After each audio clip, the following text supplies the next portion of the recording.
Hello, hello, good evening, one and all. It's Sunday, it's the end of the week, and of course, you know what that means. By now, you're used to it. That means we're jumping on to some more good old Warframe. Hello, everyone. How are you all doing here today? How are you doing? Hello there, Ladybug. Hello, Wolvens. Hello, Max and Madge. Hello, Jopanika. Hello there, Korokop. Hello, Brissinger. Hello, Gorilla. Hello, everyone. How are you doing? And of course, Korokop with the hydrate. Korokop, didn't you say you weren't going to be here? I remember you saying either you weren't going to be here or you get for the hydrated, then you had to dip. I can't remember exactly which, but hello. Cheers all the same. Hello there, Pendragon. Hello, Red Kanji. Hello, Malak. How are we all doing? Welcome, welcome, welcome. Let me just this little bit here. There we go. You managed to resolve it? Oh, well, there we are then. You managed to resolve it. Jobs are good and you're not having to dip off on a Sunday, which is probably a good thing, yeah. Probably a good thing. Korokop had to be here since he's smart. I ran that by my brother earlier today as well. Had the opportunity, went for it. Had a fun little discussion about that, and he was very happy to pick apart the questions for ambiguity and whatnot, yeah. That was a fun little challenge, fun little break away from the usual crucial. But welcome in one and all. Now, as the stream title would suggest today, I want to be focusing on the thing that's usually hovering up next to my shoulder when we're in a mission. We're going to be focusing on the sentinels today. Pure and simple, we're going to be focusing on sentinels. I've actually got the taxon ranked up fully again because I did pop a former into it. It's been ages since I used the taxon. So long that it didn't even have an Orokin reactor in it, so I fixed that. So I fixed that now. It's still, you know, struggling. It'll still need some work to be able to fit absolutely all the mods, but I mean, it's a taxon. We don't actually need to care that much. It's more a case of getting to where it can be workable for demonstration purposes. You might be figuring where I'm going with the next video. Chocotica say, how good is Avara other than Espionage? Avara is amazing. Avara is the ultimate cheese frame. Avara is amazing. Hello, Scravy. Hello, Elliot. Hello, Scotty. You'll be honest, Mr. Reddit is sentience? Yeah, I imagine a lot of people will. Because a lot of people go, oh yeah, sentience, yeah, we'll talk about those. Let's talk about sentience. Everyone wants to talk about sentience. You know, you just done the Archon videos. It's going to want to talk about sentient sentinels. Well, I suppose they are sentients. In a way, kind of. Yeah. Yeah. You missed something when you woke up to 50 plus messages in the tea lounge? Yeah, that was a bit. That was a bit. So are we going to be discussing which sentinels are worthwhile tools? Yes, that's part of it. Looking at sentinels, also looking at the weapons, although that's a very easy discussion. That discussion starts and ends with Verglass is the correct answer. If you try to make a sentinel weapon work and it is not the Verglass, you are wasting your time. Because, yeah, it just categorically is better. I mean, if we start with just looking at the damage stats here, Verglass, 12 fire rate, 26 damage. If you can't do some basic multiplication in your head there, let's work that through. 260 for 10, plus another 52. You're looking at, what's that, 312? Yeah, 312 base DPS, not even counting the crits. You compare that to the other options here. You got Prisma Burst Laser, fire at 1.5, damage 10. Oh, so that's 15. Not 300. Okay, maybe the Hellstrom would be something different then. Okay, well, it does a burst. It fires bursts of 9 damage with 5 damage on a 0.25 fire rate. Okay, maybe not the Hellstrom. How about the Primes? Prime should be good. Death Machine Rifle. Yeah, that sounds like something that'll do lots of damage. Fire rate 10. We're looking good. Damage 7.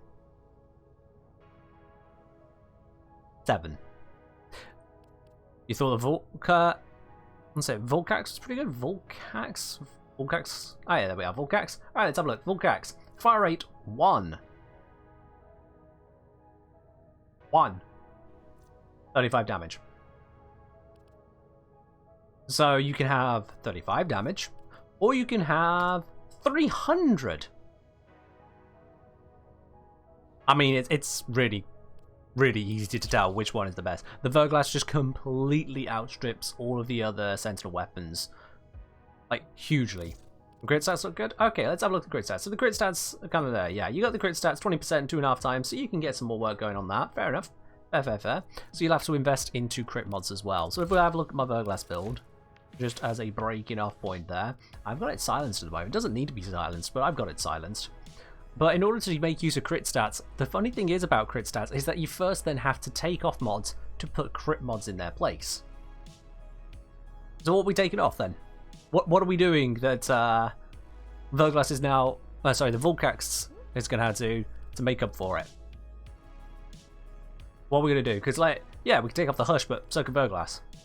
Verglas could absolutely just go for yet another mod in its place. Are we taking off then Vile Acceleration? Are we taking off the Hellfire? Are we taking off the Viral Approach? You can give whatever your opinion you like on that one, but you're still taking off mods. You are still reducing things to try and make it back elsewhere. Okay? Well, the Vulcax here, alright? We got 35 damage from one shot. One fire rate, that is. Versus the Verglas, we already said that's looking at a base stat of over 300 DPS. So, for the Vulcax to actually compete on that, the average critical output is going to need to be somewhere in a region of 8 times? 9 times? I think it... Yeah, 35 times 8, 240 plus 40, 280. So yeah, it'd be about 9 times. You need an average 9 times critical multiplier. Well, you're not going to get that crit chance to 100%. You're not. You're just not. It's like, if we go crit... Okay, let's see. Critical delay. So we've dropped our fire rate to try and get as much crit as possible, just for comparison purposes. And, yeah, that's 60%. That's really not doing it. Okay. And it can't build up galvanized stacks. And it's probably not going to get the headshot. It's definitely not aiming. So that's useless to us. So, let's see. What else can we do here? Well, it's not wall latching. It's a sentinel. It's not aiming, so that's not going to work. Yeah, it's not looking good, is it? It's not looking good. Like, okay, you can get a Vulcax Riven, you can get a Verglas Riven. And then you've still got to get... That's just the crit chance. You've then got to get the crit multiplier up there. Okay, crit multipliers. We got Vital Sense, we got Hammer Shot. We're at 7 times. It's not the 9 times we need. And, oh, look how many mod slots we're using. You see how it just kind of wrecks everything? Vigilante set, and I hope it upgrades the shot often enough. But that's the thing, Penguin. That's the thing, it's not going to. A Vigilante set mod on a weapon with 100% or higher crit chance is effectively a 5% increase in the crit chance. That's what it is. 5 percentage points. If you have 100% crit chance and you got a Vigilante mod, you have effectively 105% crit chance. Pretty much what it comes down to. Because 5% of the time it'll take a crit and it'll bump it up a tier. That's what the extra 5% crit chance is also doing. It's just not going to work. Ultimately, Verglas just has the sheer base damage and fire rate stats to make it superior to basically all of them. So it's a very quick one. It's a very, very quick discussion, is that. But the rest of it, though, in Sentinels, that's where things get interesting. That's where we're going to be having some bits and pieces to look into, because we all know Carrier. At least you should know Carrier. If you watch this stream, you know Carrier. We got Taxon, we got Helios, we've got Death Cube, which you would imagine would be the great thing for, you know, causing death. Not really. There we are. We've got Drija, we got Jin, we've got Wyrm, we got Nautilus, we got Shade. There's 10 of them to talk about. Verglas is very good, just painful grind to even think about. Is it really that painful? Is it really that painful? Considering it's tradable? I'm thinking it's tradable, isn't it? Let me check here. Warframe market. It comes with Nautilus, doesn't it?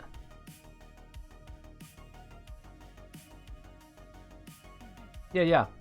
It comes with Nautilus. Nautilus, you can get the set traded on Warframe markets. That's not the end of the world.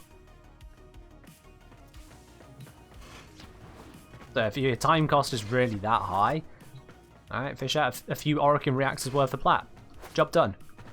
Easy peasy. Like, if you don't really care for the farm that much, go do it. And in terms of not worrying about trading, let me just have a look. Nautilus farm. Nautilus Warframe. You know what, I'm going to flashbang y'all. I'm going to flashbang y'all. Why do I have a message right now? I have to have a look at that little later still. But let me just flashbang y'all with a quick search on Nautilus.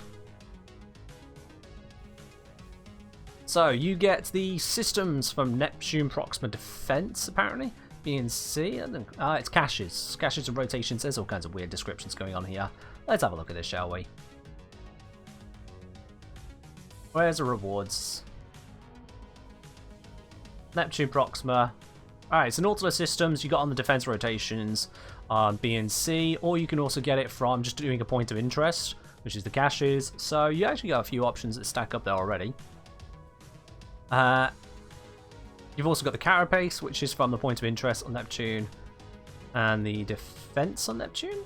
Carapace as well? Oh yeah, all 3 pieces. So actually it's all in one spot. All 4 pieces, I should say. It's all in one spot. The points of interest will be racking up the points, and then you've got the actual defense objectives, B's and C's. Considering that that can also get you the ash parts, if you find me that at the same time, job's a good one, right? Job's a good one. Caches of the Derek Loot Boston Project. Are they the caches? Is it same point of interest? Just as it says caches there as a word, doesn't mean that's that. It's saying the points of interest. One would imagine...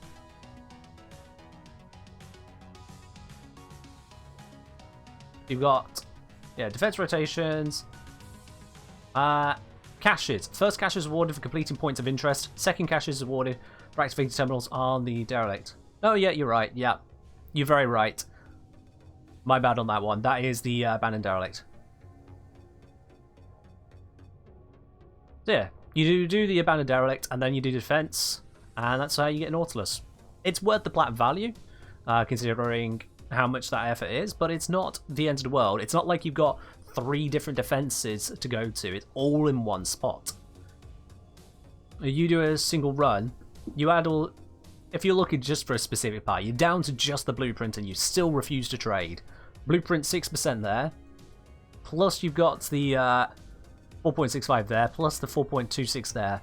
So in a 20 defense, which granted is going to take a bit, all that together, that's not a tiny amount of chances at it. It's not tiny. I've seen worse. I have seen worse. So yeah, Verglass, it's not the easiest thing to get access to. It's definitely, in terms of as far as Sentinels go for progression, it is the end game one for its farm. However, it is hella worth it. It is completely and utterly worth it. And if you really can't be bothered to do it, well, I mean, it's a little bit of platinum. It's 75 platinum. If someone as laid back as me when it comes to trading can more than easily afford the 75 plat, I'm sure you can as well. Come on now. That plat ain't from packs or giveaways, that's from trading. Yeah, I can do it. Anyway, all that talk aside, we've got to do today's sortie. If you'd like to be part of the sortie, would you like to join in on that? Just send me a message in game, !join if you don't know how to do that. Today's sortie, we've got the mobile defense with radiation hazard. Oh, that's always going to be fun, isn't it? It's an interception with an energy reduction, double fun, and then an exterminate with enemy elemental enhancement. Ay, ay, ay, ay, ay. Mobile defense radiation hazard, what a way to start, eh? Can a Smort join? You absolutely can, Mr. Smarty Pants. There we are, Cephalon as well. Bring you both in. We've got one more spot for anyone else who'd like to join in. Why is Nautilus good? Nautilus is good because it gives you the Verglass. The Verglass weapon is bonkers. It is actually a 10-0 weapon. It has higher DPS at base than the normal Ignis.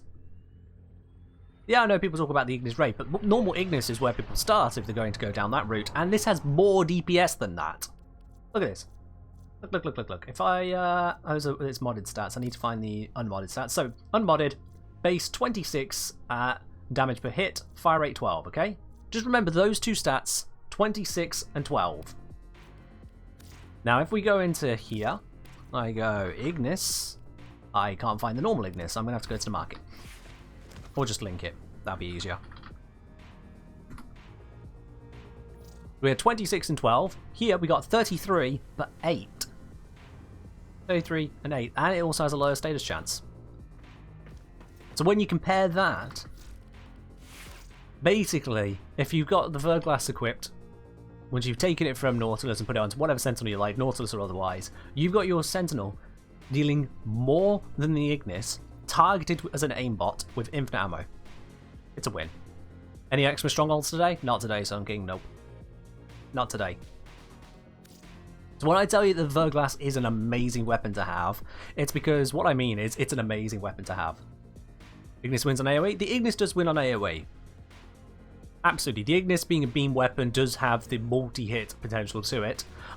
Counterpoint to that is that the Sentinel will have higher range. And as I say, infinite ammo, so it's a second weapon firing alongside. It's still good. So yeah, Verglass is great. No two rows about it. Verglass is great. Now I don't need to have this on, so let's switch that over to Carrier. Good old Carrier for now. Good old Carrier for now. Evening. Yo, evening indeed. Ah, evening to you. Thank you very much for subscribing now to 3 months. Thank you very much. Enjoy your lovely silver badge upgrade. Oh, very much appreciate it. Cheers. I hope you're having yourself a good evening, Ark. I don't know how long I'm supposed to pronounce or draw out the ARG there. You got a lot of letters in ARG. It starts off with 2 A's and 2 R's, but it's 3 G's and 4 H's. I really don't know where to stop. Anyway. Does GA work on Ignis? GA? Galvanized aptitude? Yes, because it's not radial damage. It's punch-through damage. And when we say it's an AoE, it's more full body punch through. Well, not more, it is full body punch through. But yes, it does work. Why am I scrolling? Where's Rev? I've got my normal Rev here. It always throws me off because that's been Rev for so long. But I want Rev Prime. Where's Rev Prime hiding? Why am I blind? There he is. Didn't think he was still that far down. Right. Enough messing about. Here's the performance set to the correct thing. Nope, now it is. Let's get cracking on with today's sortie, shall we? Also, we have Excess looking to join in. I've seen that there, Excess. I see ya. You may indeed join. Hello, Vlad. I'm doing well. Thanks for asking. Hope you're doing well yourself. If Tenno could use the power of duct tape, would have some weird weapons. I mean, we already kind of just merged together some weapons using things like Orokin cells to just squish them together. And Zors are basically held together by duct tape. Have you seen a Zor? Duct tape. Straight up. Like, no two roads about it. They're duct tape. Alright, so we have a Revenant, a Nezha, and then an Ash. Gotta say, that is, that's playing with fire right there. That is definitely playing with fire. I mean, they're using Rubico, so they should be pretty accurate with their shots, but that's a spicy. Isn't Former duct tape? No, Former is more upgrading from the shop own brand to the name brand parts. This is a mobile defense That'd be that one. Oops, I forgot to pick up the thing. Yoink. Got it. Be prepared for heavy resistance. Yeah, Former allows you to get more out of the same thing rather than adding on something else to it.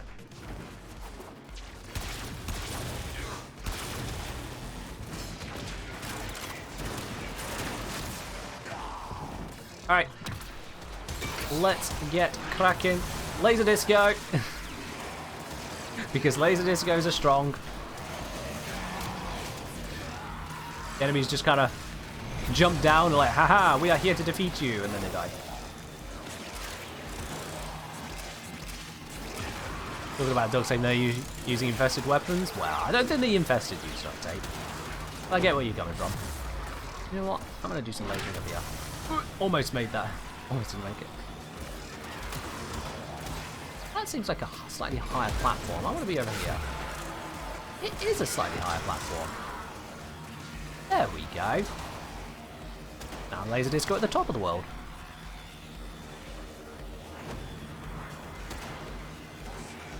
There's some enemies through here that seem to not want to come through. I don't know what's going on over here. Oh, it's the radiation. They're attacking each other. That's why I saw clusters of enemies. They were too busy giving each other hell. I mean, that works for us. If all the enemies just get distracted by radiation and never actually attack the console, it's an easy game. Literal easy mode at that point.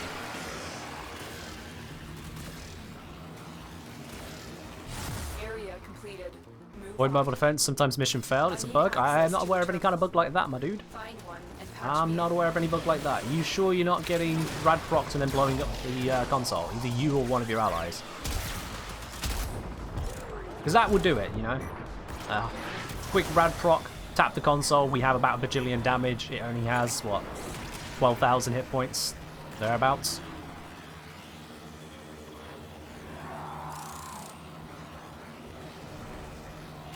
Spin go burr.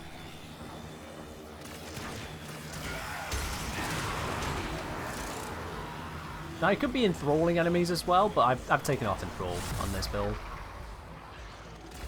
My go-to build doesn't want me enthralling enemies. Instead, I have got Zarta's Whisper in case I'm using one of the incarnate weapons. Because that stuff is bonkers. Look top down for best effect on Spin Twin. No, I prefer seeing the game.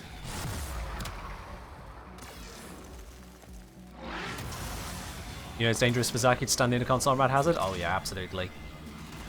Chicken Noodle, cheers. Appreciate it. Alright. That and spin. Oh god, that's horrible. I did hold it steady for a second there. I did stop it from turning. That's yeah. That actually... We are finished here. Yeah. I could keep the laser in one spot. Just about.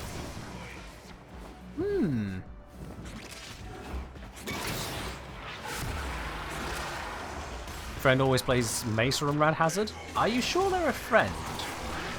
They don't sound like much of a friend if they're always using Mesa on a Rad sortie. Like, once or twice, sure. Always? Remnant Mirage and Octave make a killer disco club? I can see it. I can see it.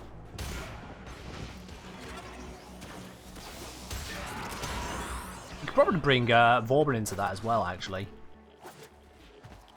You got the staccato hits from the Fletchette's Orb, and then you've got the big old base hits from bringing down the Orbital Strike.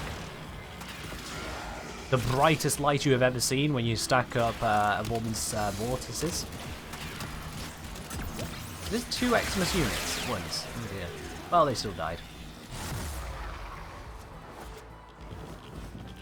Okay, Cult. How you doing? Is that Cult? I think that's Cult. Vorban's special effects? Yeah. The odds were against us, Tenno. Alright, mission successful. Easy mode. No risks whatsoever on that one. Now we can just reave our way out. Oh. Mostly reave my way out. Partially reave my way out. Yeah, I got there. Mission successful.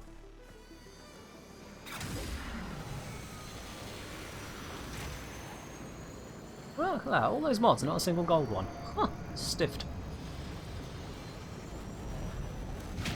Still, the kill stats are nice. Laser Disco, 189 kills. Yep. Tell me again how Revenant's 4th ability is terrible. Oh, sure, it doesn't kill level 500s.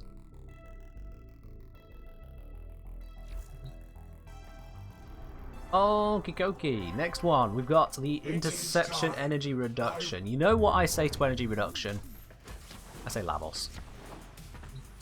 Lavos Gorkek. Yeah, I know, Grumpy Pants. Muppets. Those are the people that say that Revenant's 4th is bad. Muppets.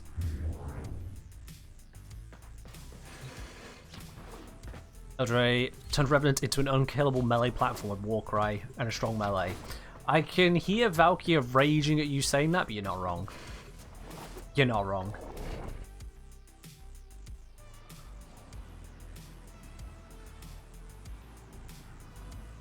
Yeah, Gorilla. I don't care for level cap content. I know it exists. I know people do like it. It ain't me. It ain't me. Capture the towers and decode any incoming Alright, messages. so I'm gonna go pop location C. Send out a wave of fire now because why not?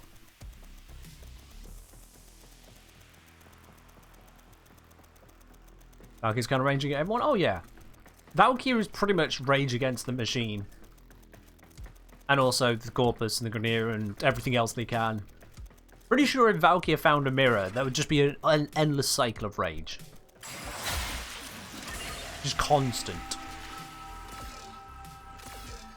I'm gonna use Rad.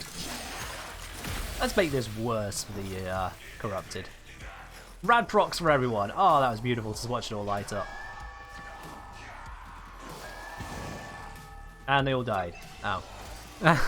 Well, the rad procs don't work as well if they just die, but sure. Where are you guys going? Where are you going, eh? You think you can take this point off me? No. That is not allowed. I thought they were over-aggressive, but there we are. And send out another wave of radiation.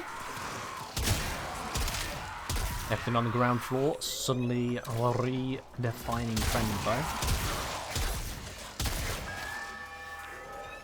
You know what, actually, because this is a sentinel day, once the wannabe Valkyrie is done, because this is a sentinel day, sentinel, get killing. I mean, it's keeping up. It's keeping up. Okay, seriously? Really? I got this point. Go defend your own. Had to go 50 minutes. What did you do since then? Warframe. That's what we did.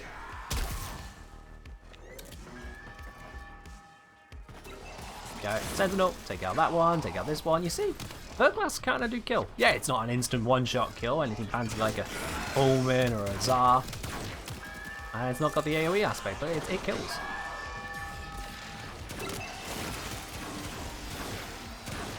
The only downside is when you get guys with loads of... Now, reduction on. There we are. Right. Carry it. Thank you. Denied. Picked up Cedar and Lavos yesterday. Those two feel unfair on the enemy. Oh, yeah. Oh, yeah. Okay, I didn't notice that there were like 5 of them on one console. My bad. I looked away for a second and apparently the entire map has decided to arrive here. My bad. Verglass is great at popping nullifier bubbles. True that, yes. Verglass can come in quite handy for popping those nullifiers. Remind you of 3 clicks, Philip and Nile Red? Nile Red? Fair enough. Can't say I know of them. Fair do. Can you join next mission? Unfortunately not, no, as we're full. We've got a full squad at the moment. And we are in the sortie, so you need to have been at the same stage of the sortie. I'm annoyed that I didn't kill him. How did Korokop go down? Korokop using Nezha. Nezha. I know sometimes you go down when you're in a weaker frame, but this time you're in Nezha. What's happening, my dude? Stand up. That's just embarrassing.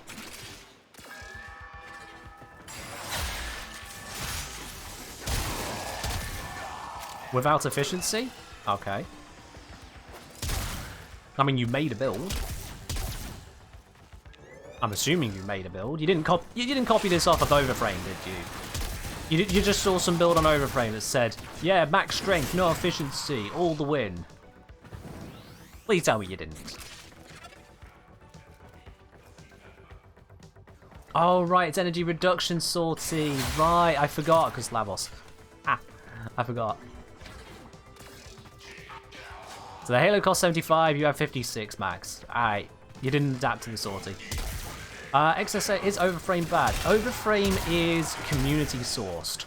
Community sourced isn't necessarily bad. However, what it means is that people can post things with absolutely no validation whatsoever. And people can upvote things without even having used the build. So, Overframe is more like getting your builds off Reddit. It could work, and if you check the comments, you might find out if it does or doesn't work. But there's no guarantee. It's a small subreddit equivalently. When you see things where the top-rated builds on certain weapons or frames can have something like, what, a couple dozen votes, that's the top one. That's not a high sample size. Always take it with a pinch of salt. Not every Overframe post also explains the build well enough. I mean, that's part and parcel of it. People propose builds without having an explanation, let alone feeling the need to actually give one. Yeah, Overframe can be an inspiration. But you do have to be careful with any user input build. You have no idea if the person who's submitting the build is actually just a drunk college dude throwing stuff together because he thinks he knows what's best.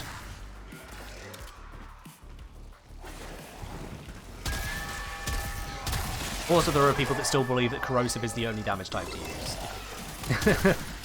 When you see things like that, or worse, people that think that corrosive could never be the damage type to use.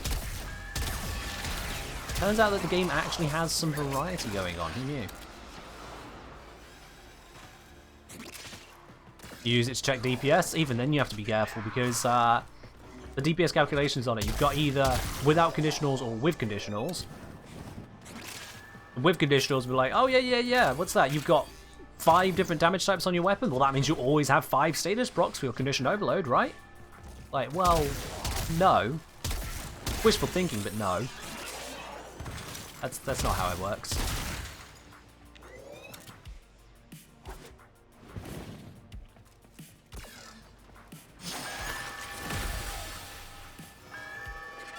I feel like if it's not for high-level missions, modding is fairly similar to most weapons. Kind of. The distinction between status weapons, crit weapons, hybrid weapons, and then just pure damage weapons. Usually, once you get into higher tiers of weaponry, like higher mastery ranks, they'll have options beyond just pure damage. But earlier game, you'll have weapons where both status and crit output is just terrible, and you should just be building raw damage. By raw, I mean also including elemental mods, of course. But that's early stage weapons where they'll have a status chance of 10%, a crit chance of 2%, and a fire rate of 6. And you're like, wow, this is going to achieve nothing. Yeah, it achieves nothing.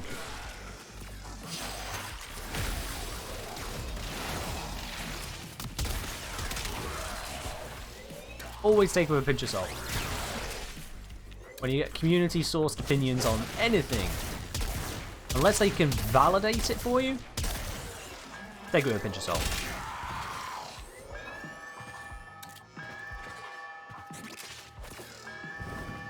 Now, does a 13 former on your foreman? Oh, fair enough, fair enough.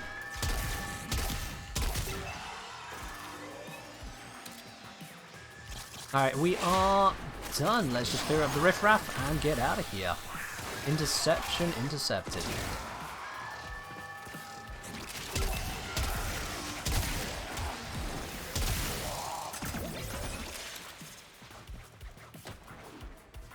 I was saying, then there's the crazy people buffing the Mark 1 Paris to one-shot level 100 corrupted heavy gunners.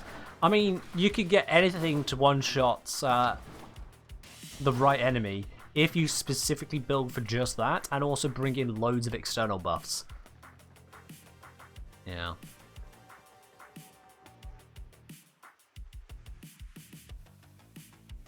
Okay, what is your favourite frame, Lavos? Just Lavos. Alrighty, we're on to the third and final mission of today's sortie. We've got the Exterminate with enemy elemental enhancement. Let's get the prediction up on this one, shall we? Let's get the prediction up and running. What reward do you think I'll be grabbing from this? Is it going to be an NASA sculpture? Is it going to be a ribbon, endo, booster, former, or something else entirely? Could even be a legendary core. It's not going to be a legendary core. But take your predictions. Use the blue spanner icon at the bottom of your chat window there. Make your prediction, and if you're right, you're looking a load of them back. Oh yes, indeed. I want to see some good predictions today. Come on, guys. Let's put some big numbers into it. You've got the spanners. I know you've got the spanners. There are loads of you here sat on bunches of spanners. Live a little. Put it into the gamble. And just 3 points you accumulate for watching a stream. Use them for something. You say core lad? Well, put your bet there then. Put your bet there, and you and a bunch of others have. Pixel Pig's gone for 2,929 spanners on Legendary Core. Okay, well, fair enough. The tower's neural sentry is operational. I'm picking up Okie dokie. Rice Windu, wanting to be timed out for 2,035 seconds. Okay. Okay, well, that's a thing. We'll see you later then. Enjoy your 2035 second timeout. Yes, I know, I was doing things. We'll see you later. Flap the area. Oh, I think actually everything's on lower ground for me. As long as the enemy is here, this tower is useless to us. But I can still shoot him. Also, it's elemental enhanced. Why am I even trying to use Lavos' abilities here?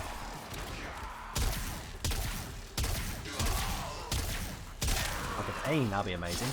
You know what? I should actually be using viral, shouldn't I? The viral procs will still work.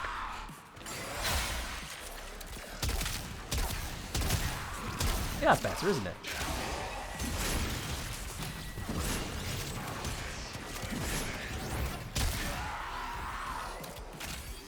That's better. There we go. What does 2035 do? Click it, Vlad. Don't actually go through it unless you actually want to. But yeah, click it. With all of the channel point options, when you click onto them, they tell you what they do. Pretty cool, that.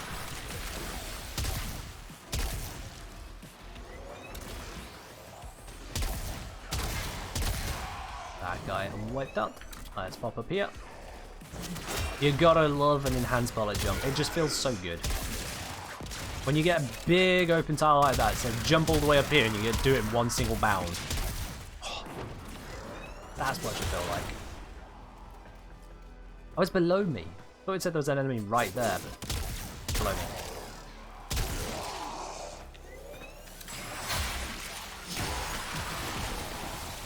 What platform? I'm on PC.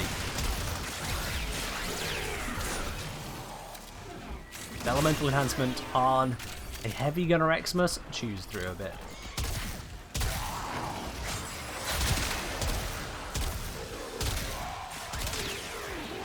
There we are. Viral proc the entire room. Is broken. Now get to extraction. And then just kill everything.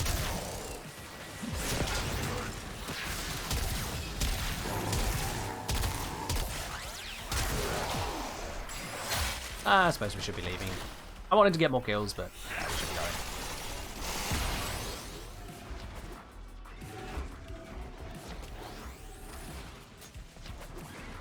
Ta-da! Alright, let's see. What do we get today? What do we get today? The reward from the sortie is... Hoover. Oh, okay. Okay. We'll take the Hoover. Looks like 5 of you gambled on the Hoover, with Mr. Isle dropping in 500 spanners there. But so few of you gambled on Hoover. Mr. Isle, with the 500 spanners there, is about to get back, let me see. That's what, around about 10,000 spanners back?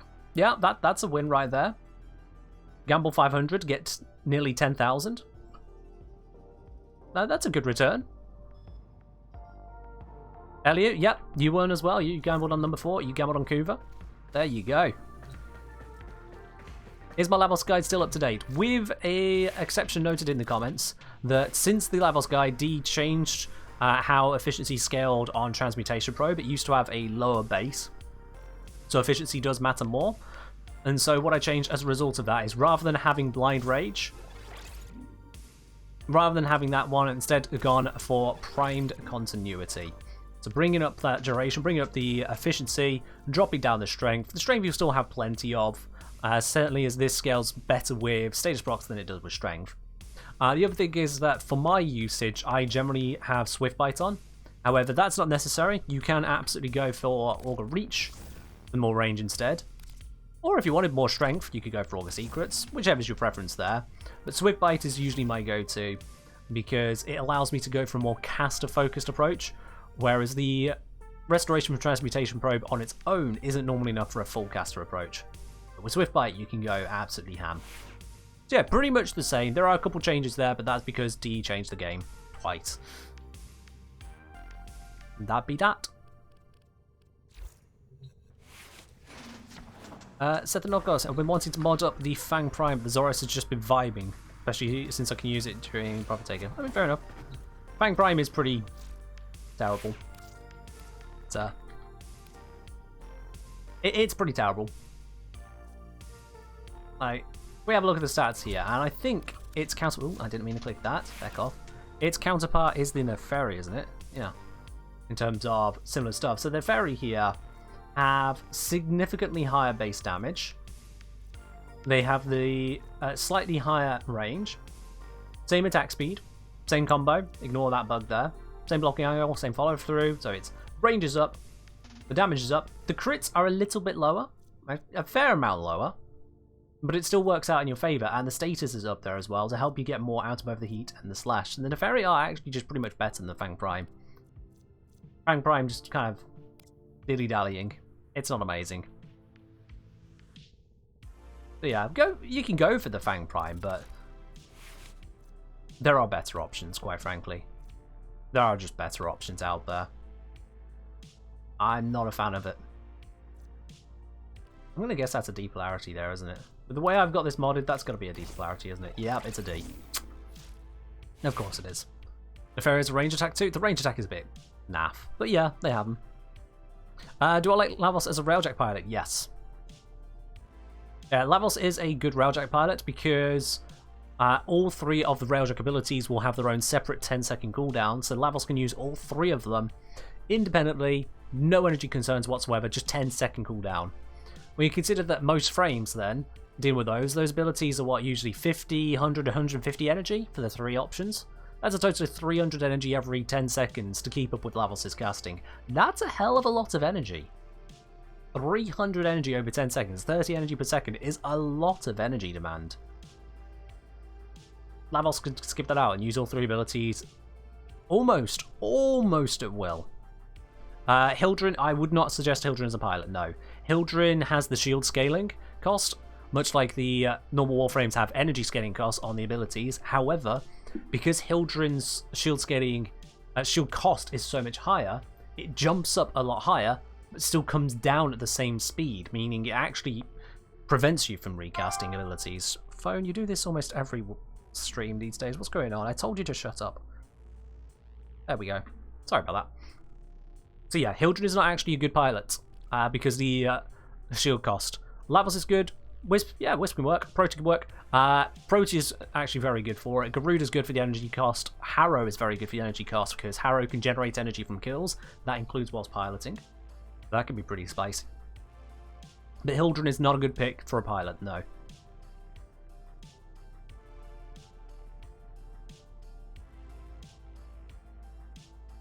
Anyone else feel like the Org mods don't add much? No, they actually don't add quite a bit because they have no cost other than the mod slot, really. They're very, very cheap to fit.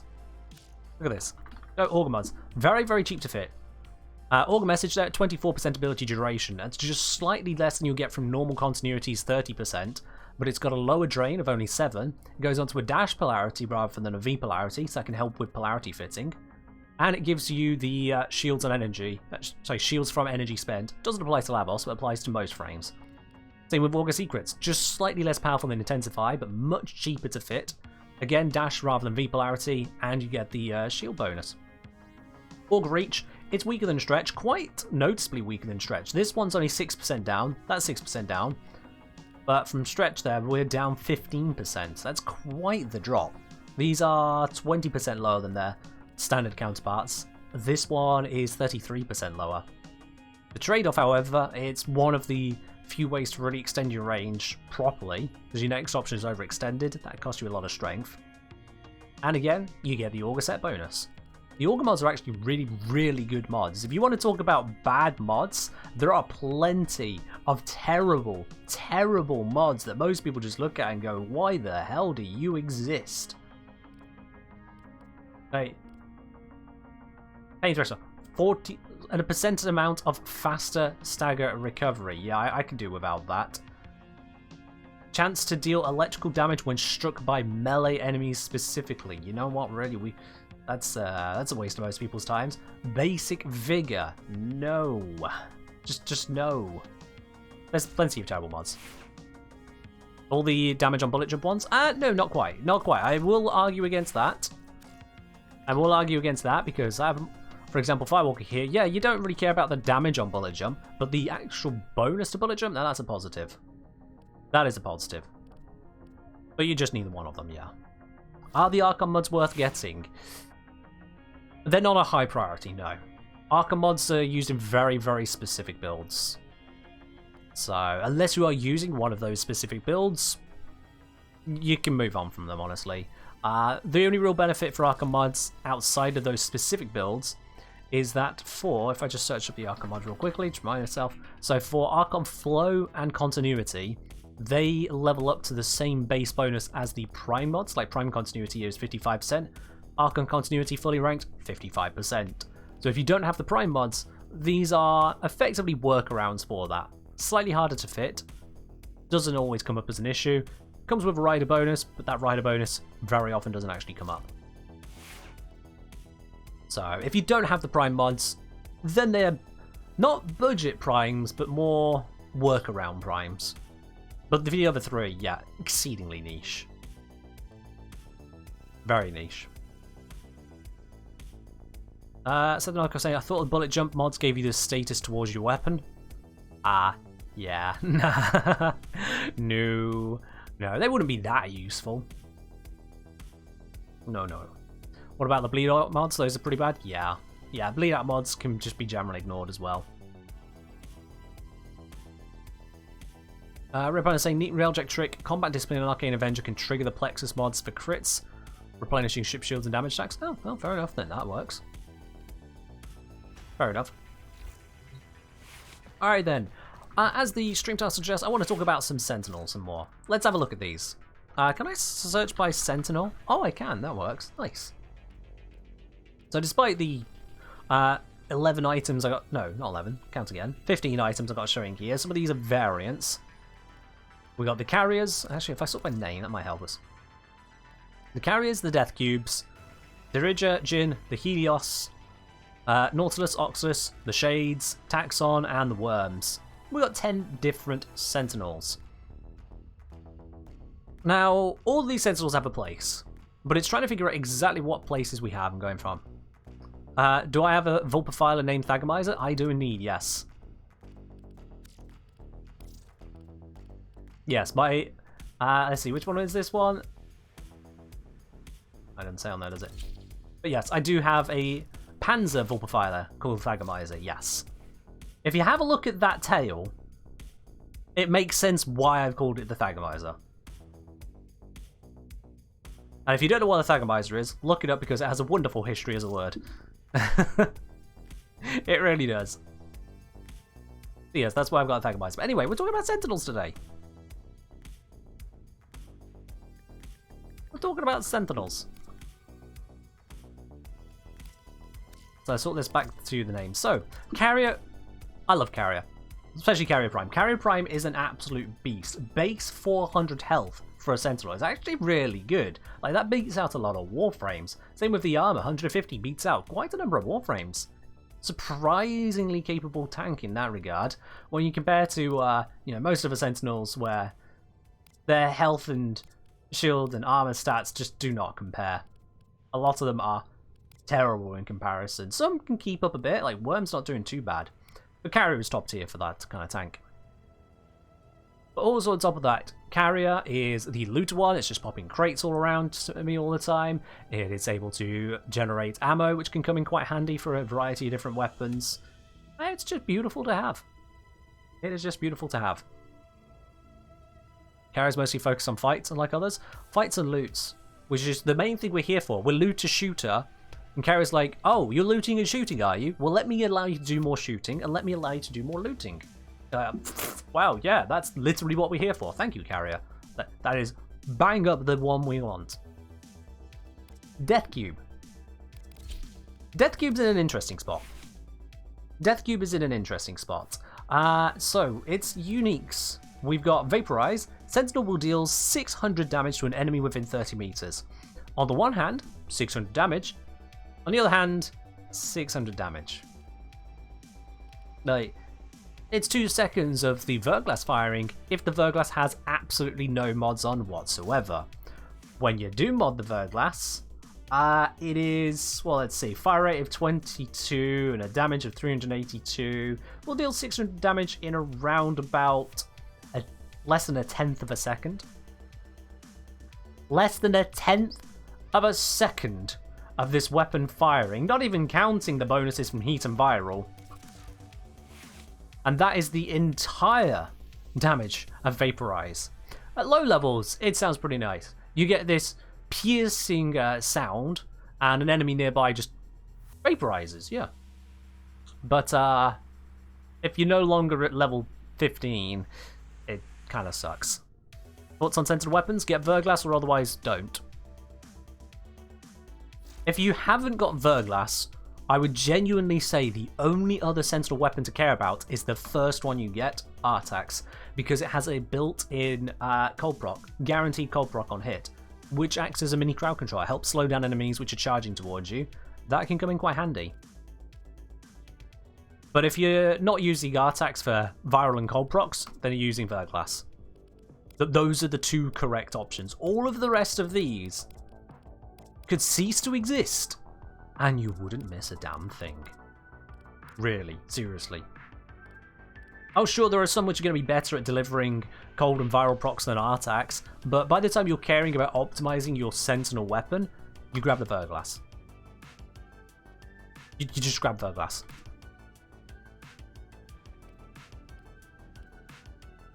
So there's actual order to get them now? Order? Not sure exactly what I'm throwing on, but fair enough. Having a Panzervault profiler, is it worth using Sentinels? So that's kind of what I want to be covering. I'm going to be doing a bunch of videos on companions. That's the next thing I'm going to be targeting. Because, well, it's this gaping hole in the guides I have. I've covered lots of Warframes. I've covered how to mod up various weapons. I've covered how to do spy missions and disruption missions. I've covered lure puzzles, not spies, but lure puzzles, the challenge rooms you come across, whatever you call them. Halls of Ascension, I think it is. I've covered getting credits and endo, but I haven't covered companions. So it's about time I do that. It is about time I do that, and that's what we'll be looking into. And one of the crucial aspects of that is comparing them, but I want to cover the categories first before I compare them. Yes, I have some companions named Foreman and Fireman, yes. My clan was going through a bit of a joke where everything was the Foreman, where we were all using the Foreman, and so I named the pet Foreman as well. It's not a great one. It's the first Gavat I have. We call it Foreman. And then Furman is just the better one. This is the Smeeta Gavat. This was back before all of the Kuva weapons started becoming ridiculously powerful.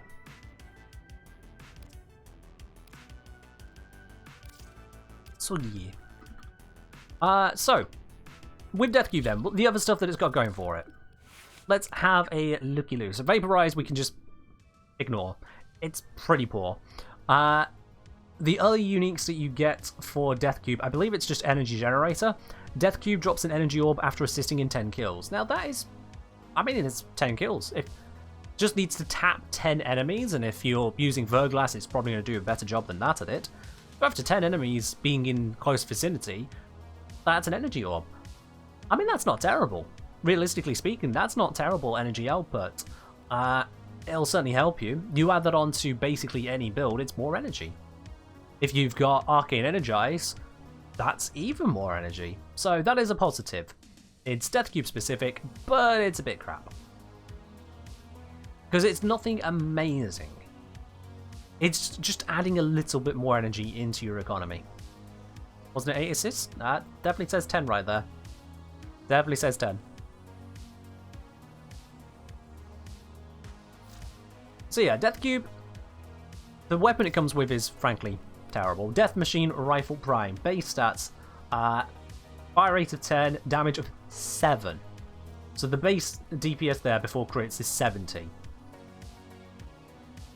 Which is just, I mean, it's not the worst. Most sentinel weapons are much lower than that still. I think some sentinel weapons can get as low as, well, this one's as low as...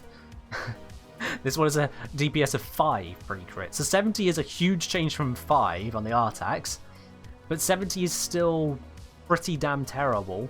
The Bratton is far above that. And then you got the Verglass here just completely outstripping it. Zeneric better ones unlocked? Yeah, Zeneric's an option as well. There's loads of options.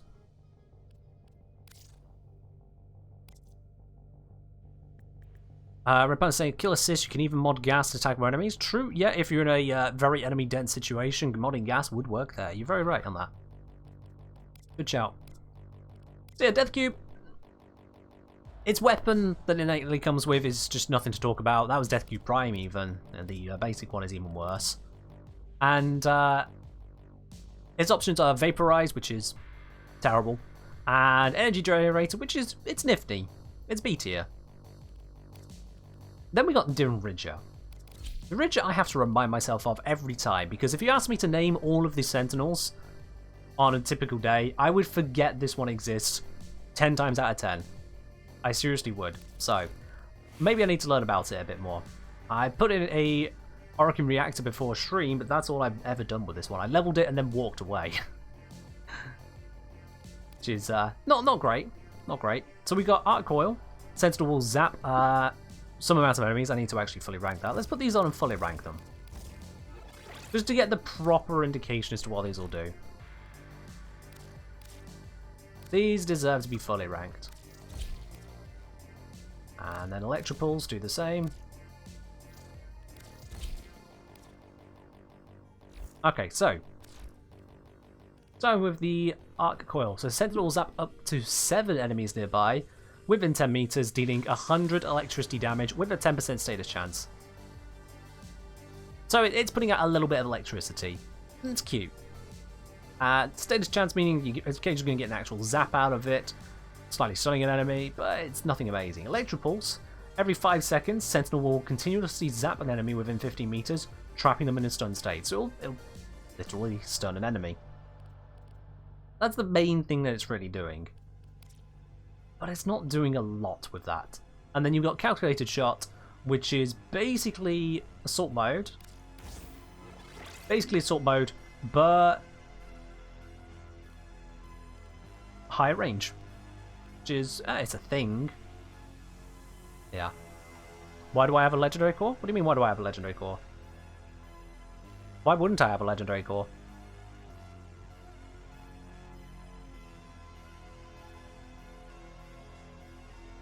I am mastery rank 31. So, yeah, to Ridge's stuff, it's just kind of, it's painfully mediocre. It's painfully mediocre. The Arc Coil just exists. Electripulse, I mean, it'll trap one enemy. But it's just, yeah. It's just not doing a lot. So it's completely and utterly forgettable, I'd say, honestly.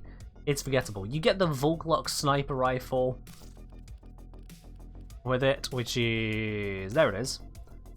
Giving you a whopping 85 electric damage and some nice crit stats. Don't get me wrong, those are some nice crit stats.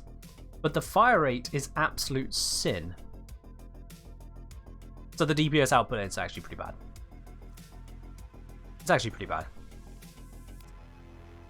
I find Dirige funny because in my language we call the homeroom teacher Dirigent. Oh, okay. Or Dirigente. I don't know how I'm supposed to pronounce that because I don't know which language we're talking, but sure. Well, aside from the foreign teacher, we then have Jin. Jin, which again looks honestly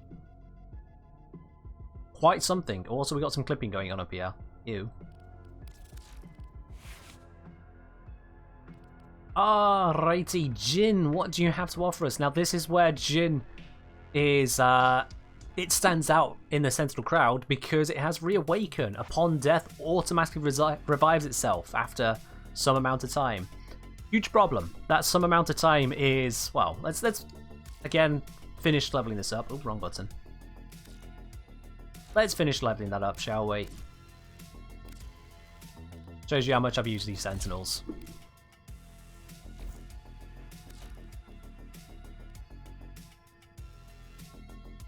Revives itself after 1.5 minutes. 1.5 minutes! Sure, it self-revives, but like, this just feels well out of date compared to what we've got these days. Well out of date. That's its main thing. It's got Thumper to attack at higher range than Assault Mode, and it's got Fatal Attraction, which I've never ranked up apparently. Enemies within X meters will be attracted. Once they come within so much distance, explodes for damage. Let's max rank that. Let's get the actual value, shall we? The proper values. You know, I don't really like it when my voice raises several octaves. Well, you know, I've got to be a bit dramatic at times, haven't I? You know, Jesse? Jesse? No, that's mean. I'm sorry. Anyway, fatal attraction. So, enemies within 20 meters will be attracted. Once they come within 6 meters, explode for 250 damage. Cool. We have an AoE for 250 damage. How much damage was Verglass doing again? It's, Doesn't regen do what Reawaken does? No. So what regen does, when the Sentinel runs out of health, it drops to 0 health, and instead regenerates back to health, and is invulnerable for a short period of time, and it can use that 1 time on regen, or 3 times on prime regen. That's what it does. Reawaken, instead, is, once that's all been used up, you can use these together. Once it's all been used up, if it hits 0 hit points, it's gone. But then 90 seconds later, it's back again. And then 5 seconds later, it might be gone again. Because if you're letting your Sentinel get killed, it's going to keep getting killed. That's the problem with Sentinels. If you're not good at keeping them alive, they will die very quickly and forever. Let's say it might be good for grouping enemies. Oh, it can give a whirl on the whole grouping enemies bit.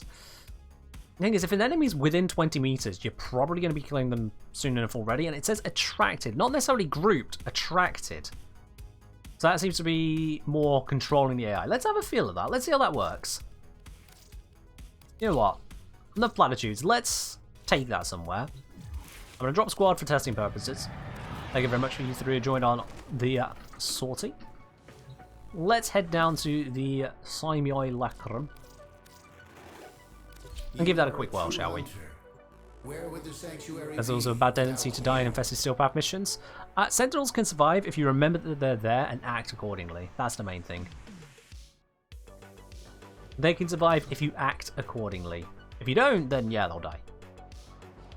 Sentinels are extremely vulnerable to electric procs because they're always in range of your Warframe being hit with electric procs. You have to bear that in mind. Alright, let's... Actually, yeah, it's not the use butchers. Let's use things that normally try to stay away. Elite Lancers. We'll grab you, we'll grab you, we'll grab you, and we'll grab you. There we are. Mix it up a bit. Set this just level 50. Just for testing purposes. That should look good. And if we unpause the AI. Alright then. Sentinel, do your thing. Attract them. Attract them. Attract them.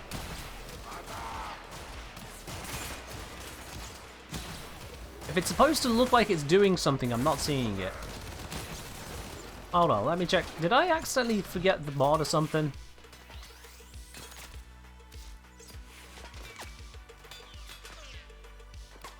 Let's put that right the way down here. Just in case Thumper was confusing it. Okay, there we go. Yeah, Thumper was preventing it using its ability. Wow, really? Oh, and there went a regen. I think it raised its threat level by using that ability.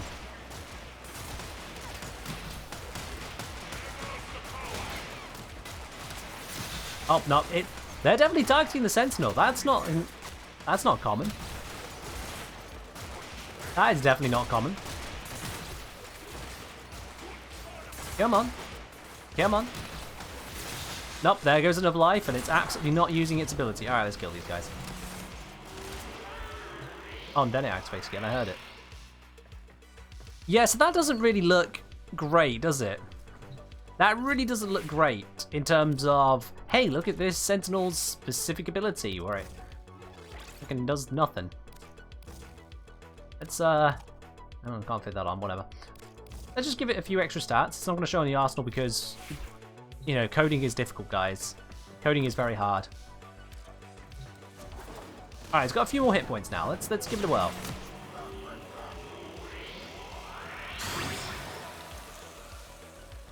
Okay, it does corrosive procs as well. That's a thing to note.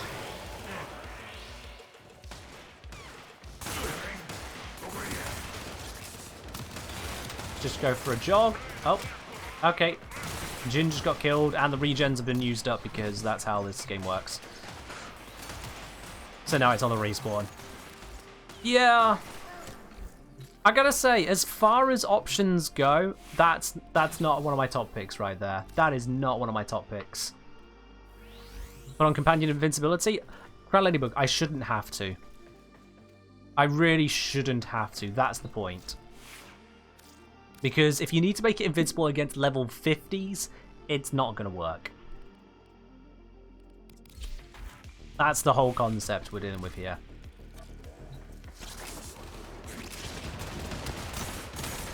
Because I can just normally run around these guys without too much issue.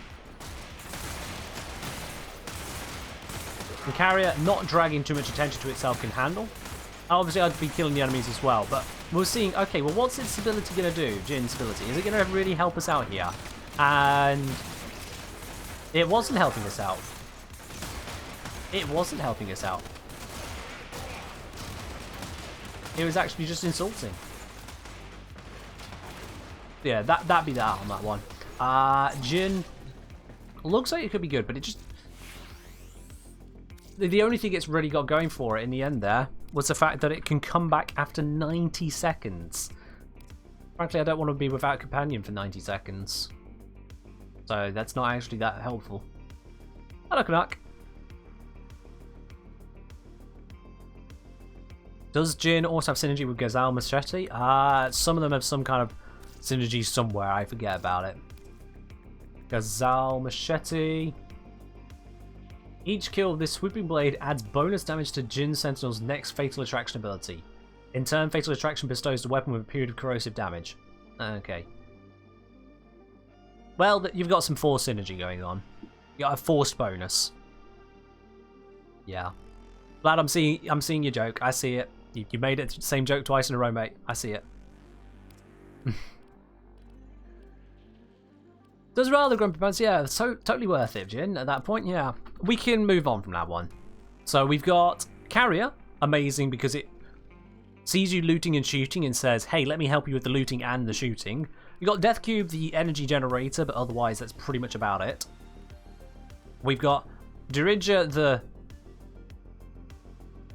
ugly. Hi, regen model, prime regen not work with Jin if using reawaken mod? Nope, don't know where you're getting that from, Nadir. It works. I just went through all of the regens. Yeah, let's pop this on. Again, swap that down to here because your attack mod, your assault mod, whatever, should be in the last slot because otherwise it messes up with the activation of everything else. Let's come on, Dirija. Do your class proud. Show me what you got.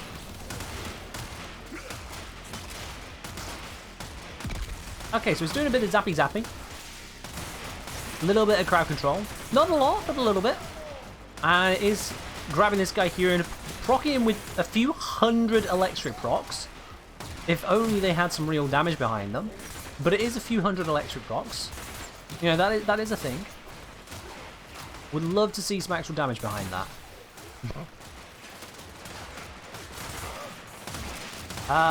And then just general zappy zappies. So it will lock down a target. And then if I kill that target, eventually it'll grab a new one. Use it with Jaya? I suppose I could use it with Jaya. Let me just get these enemies to shut up a moment.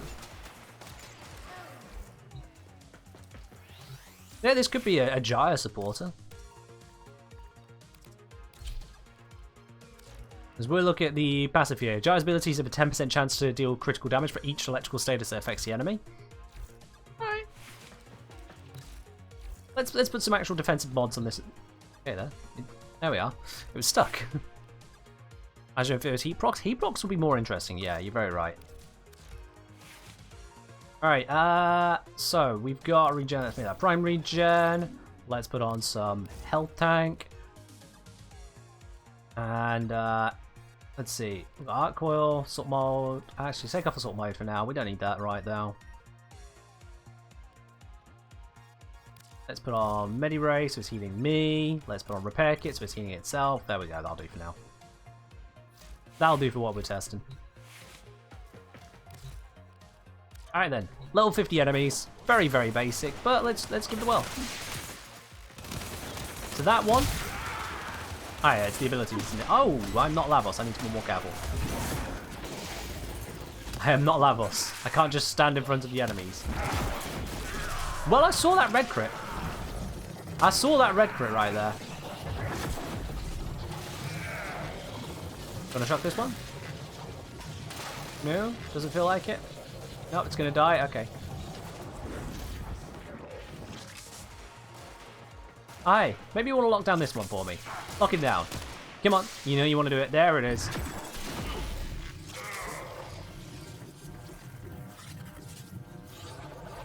And it's a thing. But it's one enemy at a time. It'll get some electric procs onto other enemies. But it's mostly on one enemy at a time with a few token extra electric procs. Like, all of that you've seen there was actually from Jaya, not from Dirija.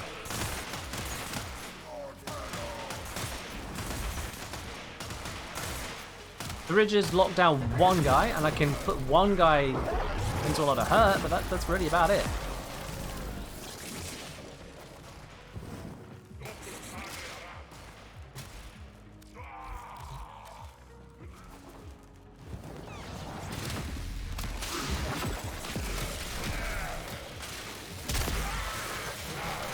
Nope, anything particularly amazing gonna happen? This one, maybe? It's... For Dirija to specifically be targeting a one enemy occasionally for a load of crits on the ability, I just feel like you could be achieving far more of other sentinels. I mean, even if you're just carrying 4 electric procs, you know what you could do? You know what you could do? You could just grab Verglass and then just mod it for that. So I'm using Hellfire at the moment because Hellfire is usually a good one to go for. But if I just go Stormbringer, I now have Viral Electric. Let's bring Carrier Prime with Viral Electric.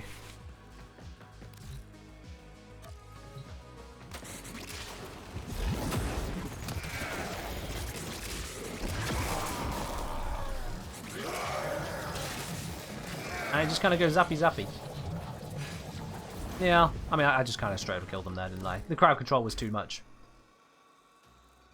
Ability, please despawn. Thank you.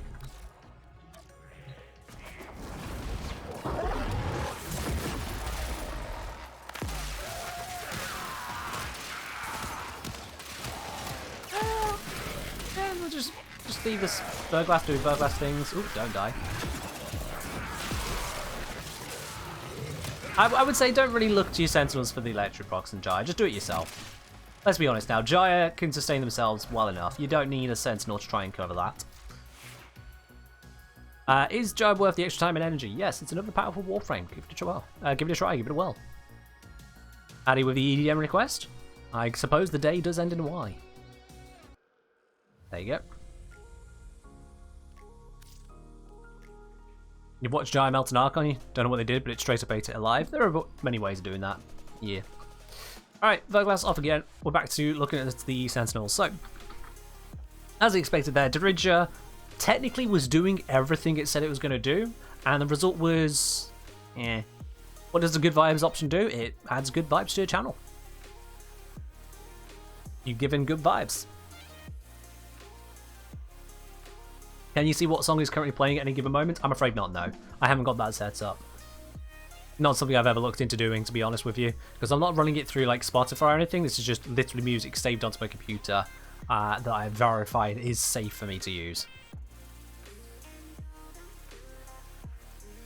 Does the Sentinel weapon do 4 selection procs? Well, for Dirija or other ones? Because the one I was using there, Verglast, had just an insanely high status chance fire rate and decent electric amount, so with the way I had it modded, that's why that was working. Krakens, cheers. Volclock. Volclock. Does Volclock have forced electric? At a fire rate of 0.15, it doesn't matter. Let's put it that way. It's not going to matter, but let me just check on the wiki to see if it does indeed have a guaranteed. Let's flashbang y'all. Alright. The electricity, innate electric, high crits, blah blah blah blah blah. Nothing about a force proc I can see. Nothing about force proc. It has, you can see it in game. Where does force procs ever appear in game, Karokop? Bring that back. Control F forced. Nope. Proc. Nope. Ah, force procs, my bad. Yeah, thanks, Karokop. Appreciate it. Alright, cool. Wiki says Electropulse is guaranteed electric procs. That's Electropulse. That is a very, very different thing. I'm not sure why we're even calling that out at that point, to be honest with you. We know it does stuff, but we just demonstrated how utterly pathetic it is overall. It zaps one person, gives them like 300 barely damaging, if even at all damaging electric procs, and then that's it. It's terrible. It's just generally terrible. Let Copy say, at least if you mod it for Rad or Corrosive, it doesn't force proc. What about Shade? So yeah, we're working through them. We're working through. Next on the list is actually Helios. Now, Helios is in a good spot. And Helios is in a good spot because it has a job. It has a job. For those of you unaware as to what Helios can do, first of all, it is the only one that can use Deconstructor. I think it's Helios. Yeah, it's just Helios that can use Deconstructor, so that's a thing. You don't need to worry about that. It used to be a meta, but that's gone now. It's the only one. But the main thing is, yeah, it's the scanner. It's a scanner. I mean, what more do you need to talk about on it? You've got the Investigator mod that comes with it. The Helios Sentinel will scan objects and enemies within 50 meters. This consumes Codex scanner charges. Easy, easy. You just walk through somewhere you've not done scans before, and it goes, oh, hello, click. What's over there? Click. Hey, look at that thing. Click. Oh, did he just die? Wonderful. Click. Look at that big thing. Click. Oh, Warframe die. Scan the Warframe. Click. Yeah, Helios is the very, very happy tourist. That's Helios in a nutshell right there. Now, there is... Yeah, we've got Targeting Receptor as well. Causes Helios Sentinel to attack targets within the meters. That just works with the glaives, but you've got Assault Mode, which is basically just the better version, so is fine. And I don't appear to have the other Helios mod. Darn it. Helios Warframe. I'll have to just bring it up on the wiki. That's what we'll just have to do. Altered equipment. Nope, that's not where it is. Here we go, precepts. Detect vulnerability. So this is one you'll get from Samaris, I believe. Yep, it's from Samaris. Upon completing research of an enemy, subsequent scans will reveal their weak points. Which, basically, if I recall correctly, isn't that a mini Banshee?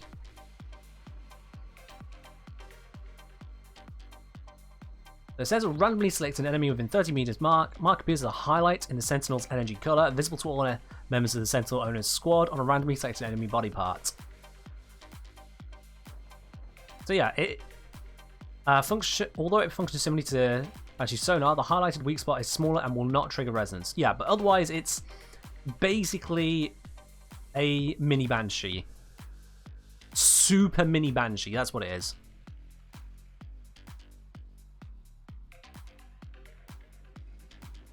So yeah, that's all of it. Detect vulnerability I wouldn't rate very highly because already hitting weak spots put together by a Banshee is tough enough. Having a very specific enemy targeted for it, an enemy which, if you're using Verglass, is already going to be dying quickly to your Sentinel as well, I don't see a lot of value in Detect Vulnerability. I will be quite honest with you. Maybe on boss fights, I haven't tried it there. I don't have the mod, but I don't see the value in that one. Mostly it's Investigator because you take a Helios, to just photograph everything that needs photographing. That's the biggest part of Helios. Does Helios scan plants and stuff? Helios only scans if you haven't finished the codex entry. So if you've not finished the codex entry for a plant, yes. If you have, no. At that point, then you do need the other one. Helios synthesis scans, soul battery widget equals full codex. Yeah, absolutely. You get the infinite scans, and then Helios goes, oh, a digital cameras? We don't have to wind up the film anymore? Oh my god, we're no longer in the 90s. And then click, click, click, click, click, click, click. It will photograph everything. Full up. I do completely see Helios as just a very happy tourist. That's its entire existence. But that's a perfectly fine position for it to be in. You don't need to do anything more with it. We just look at the basic precepts. Because let's face it, its competition so far is Gib loot and Gib ammo, or Gib a bit of energy. We've got, haha, I stunned something, aren't I cool? And, haha, I'm dead, but I won't be dead. Eventually. Helios is Pathfinder from Apex Legends? Yes. Absolutely. If Pathfinder lived in the Warframe universe, this is what it would look like. 100% right there. Absolutely. Or if it has a legendary skin, it would look like that.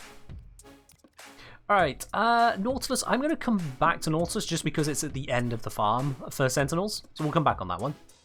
You have Oxalus with scan aquatic life forms and scan matter as default presets. This one's a cool one. This one is a cool one. I don't use it enough for what it can do. The scan aquatic life forms reveals hotspots within 100 meters and applies luminous dye to fish within 40 meters. And scan matter, well, scan matter is actually terrible. Scan matter you don't need to worry about. That just extends your loot radar effectively, which you could just ignore. But then, I don't know if I have the mods. Am I blind or do I not have it? Oh no, I am blind, it's right there. Botanist! Botanist, Oxalus Sentinel will scan plants within 50 meters over 2 seconds, just like with Helios. But it will continue scanning them. So even if you finish scanning a plant, Botanist Oxalus will go, oh, plant, yes, I want that, please, grab. So Oxalus, very similar to Helios, is very much that just really happy friend that loves coming along for car journeys. But instead of pointing out the window and going, oh look, cows, they'll go, oh look, fish, as you're next to a lake or something. That's Oxalus. So you don't need to take Oxalus to a fight. Oxalus is along for the ride. Oxalus is sightseeing. But rather than taking photos of everything, they're too busy going, oh my god, a fish! I want it! And there you are, that's Oxalus. You take it fishing. I'm sure that Carl and Oxalus will get along swimmingly. Pun very much intended.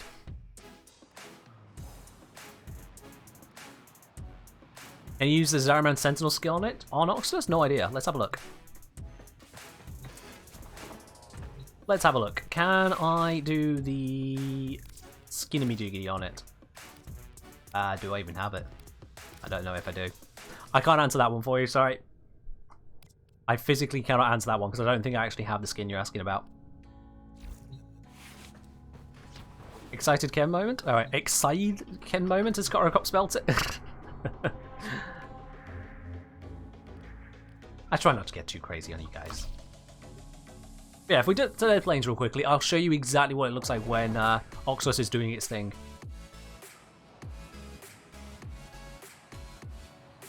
Let's just load into this. It takes a moment. Alright, and let's just quickly head down to the coastline. There we are. Now, of course, I'm looking for fish, so, aha, there we go. You see on the mini-map, those orange markers? So that is fishing hotspots. If you've ever had trouble finding fishing hotspots, your trouble is now removed with Oxalus. Oxalus says, yeah, it's right here, dude. What, you can't see it? It's right freaking there. See that splishy splashy? That's it right there. That's a hotspot.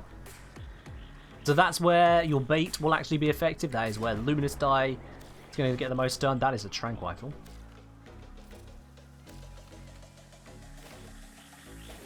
And you see, with no dye needed, Oxalus already gone, yeah, brah, I got you, look, charkeel, over there, right there, look, and we got another charkeel. Oh, isn't that wonderful? Ooh, lots of eels out today.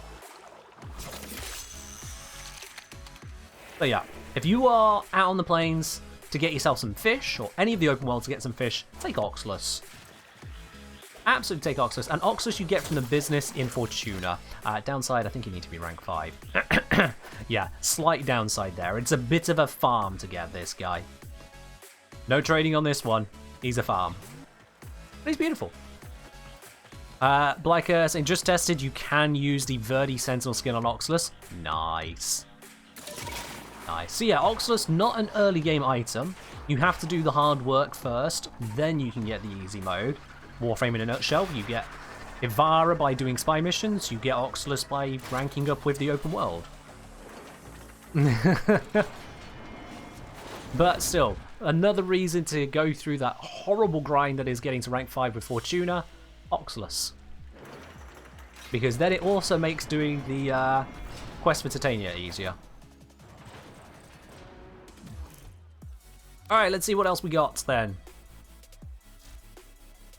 I think I made it quite clear like how I perceive the Sentinels in terms of their placement. They need to have their own niche. It's the same with weapons, it's the same with Warframes. They need to have their niche, something they are good at, something that makes you go, yes, this is why I want to pick this one.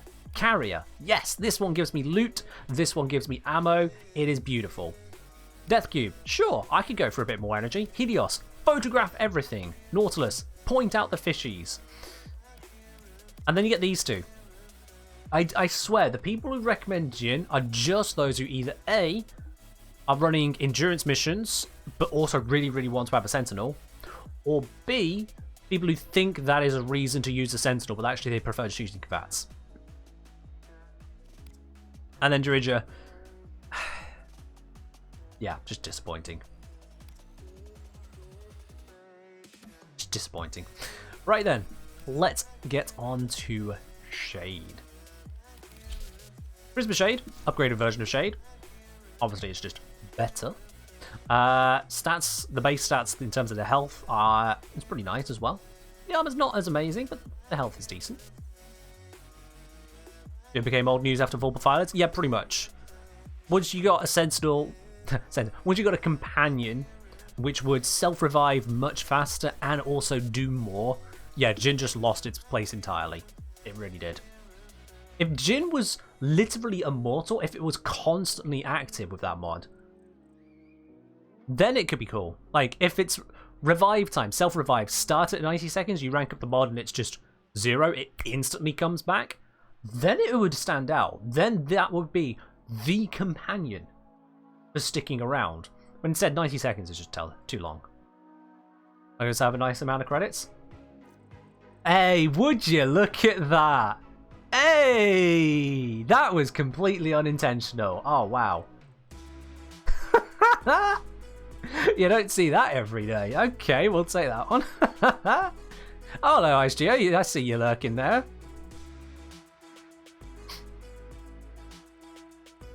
Well, there we go. All right, then. Screenshot time, distraction. Yeah. You know what? Fuck it, screenshot. Why not? We're screenshotting it on the Prisma Shade just to really confuse myself when I look at that later. I'm like, why have I screenshotted this incomplete Shade build? Little will I know. Alright then, anyway. So, Shade. What is Shade actually capable of? Well, Shade has the Ghost ability built into it, or available to it straight away. And we've got Ghost. Cloaks the owner when enemies are within 10 meters. The cloak is disrupted if owner attacks. Fun fact, it's also disruptive if you get too far away from the enemies. Do I want to play Luraro? No. But thanks for the offer. Or suggestion. Yeah, Ghost. It's an invisibility option. You've got one on a Kubro, you've got one on a Shade. You get some on frames. Okay, we know how invisibility works. It's invisibility. Grumpy Pants? Yeah, I see the plot. It's just kind of two digits that happen to be next to each other. It's not as amazing as this full string. That's impressive. That is impressive to get it in a row. Right now, with Shade, what else does Shade have available? I would keep opening up the wiki and then keep closing it because I'm a moron, but let's bring it up again. Flashbang. So, you get Ghost built in. Okay, yeah, we've got Revenge and Ambush. Those are the other ones. So, Revenge, I just must have been missing. Here it is. Sentinel will not attack an enemy unless that enemy has attacked Sentinel's master within 6.6 meters. I remember reading about this one. So, I've not looked into this. I'm going to need to test this. But according to the wiki, very strangely, having assault mode equipped will increase Shade's attack range, but it won't change its inherent behavior to only attack after its owner has been attacked. So normally assault mode will make a sentinel just, if it's given the all clear, it will shoot at enemies. But apparently on Shade, the logic of revenge is always in place, even if you're using assault mode. I'll need to test that. I don't know how old these notes are, how incorrect they might be. That needs testing, but that might indeed be the case. So we'll have a look into that.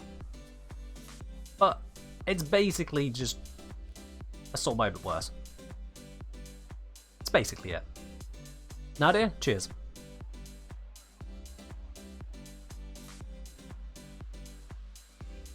But the other bits then we've got, so it was Ghost, and then what was that other one? Where'd it go again? The other mod, Ambush. Right then, Ambush is a mod that allows Shade to temporarily buff the user's weapon damage after breaking invisibility when that's granted by Ghost. Now Ghost is already intermittent, and the bonus is 120% at max, and it is additive damage bonus to the player's equipped weapon. I mean, I could double check to see if the wiki is correct on that, but you know what? I'm going to take its word on it right now. 120% additive is great when you're low level, but when you're low level, you're not spending 75,000 standing to get it. When you can go, hey, you know what? Let's get that mod for Shade, you don't need 120% bonus. You just don't. Because by that point that you are happy to spend 75k Samara standing on a Shade mod, you're going to be having things like Primary Merciless. I would say it's cute that it gives you a temporary, like, 3-second bonus. But I'd say there's probably other things you can do with your Sentinel than that. Let's be realistic on that one. It's just, yeah. Hey Zom, CD, I'm late. I'm sorry you're late. In any case, hi Zom. How you doing? Multi would have been worth it. Multi-shot, yeah, you're right. Multi-shot could have been interesting. If you have multi-shots, or if it gave you crits, or if it was multiplicative. I think that's what you might have meant by multi, but there we are. But no, it doesn't do that. Chocolatey is saying, doesn't additive stack with Serration? Well, yeah, it stacks additively with Serration. Additively. That's what additive means. So, if you got Serration 165 and you got Ambush 120, that gives you 285 total bonus. So it's poor. 120 isn't low? It's not low if you're early game. If you are already at the stage where you've reached the point where you're going, well, actually, you know, how much am I actually getting from... Oh, not this page. How much am I getting from Serration? Well, I have it on the Foreman, but that's because the Foreman actually does slightly struggle at the top end. So having that extra bonus there to be able to charge up the Merciless matters. But otherwise, 120 for 3 seconds after coming out of that invisibility is really not a lot. It's really not. It's not a huge selling point. Certainly not for 75,000 standing. By the time you're at that tier, it doesn't matter anywhere near as much, is my point.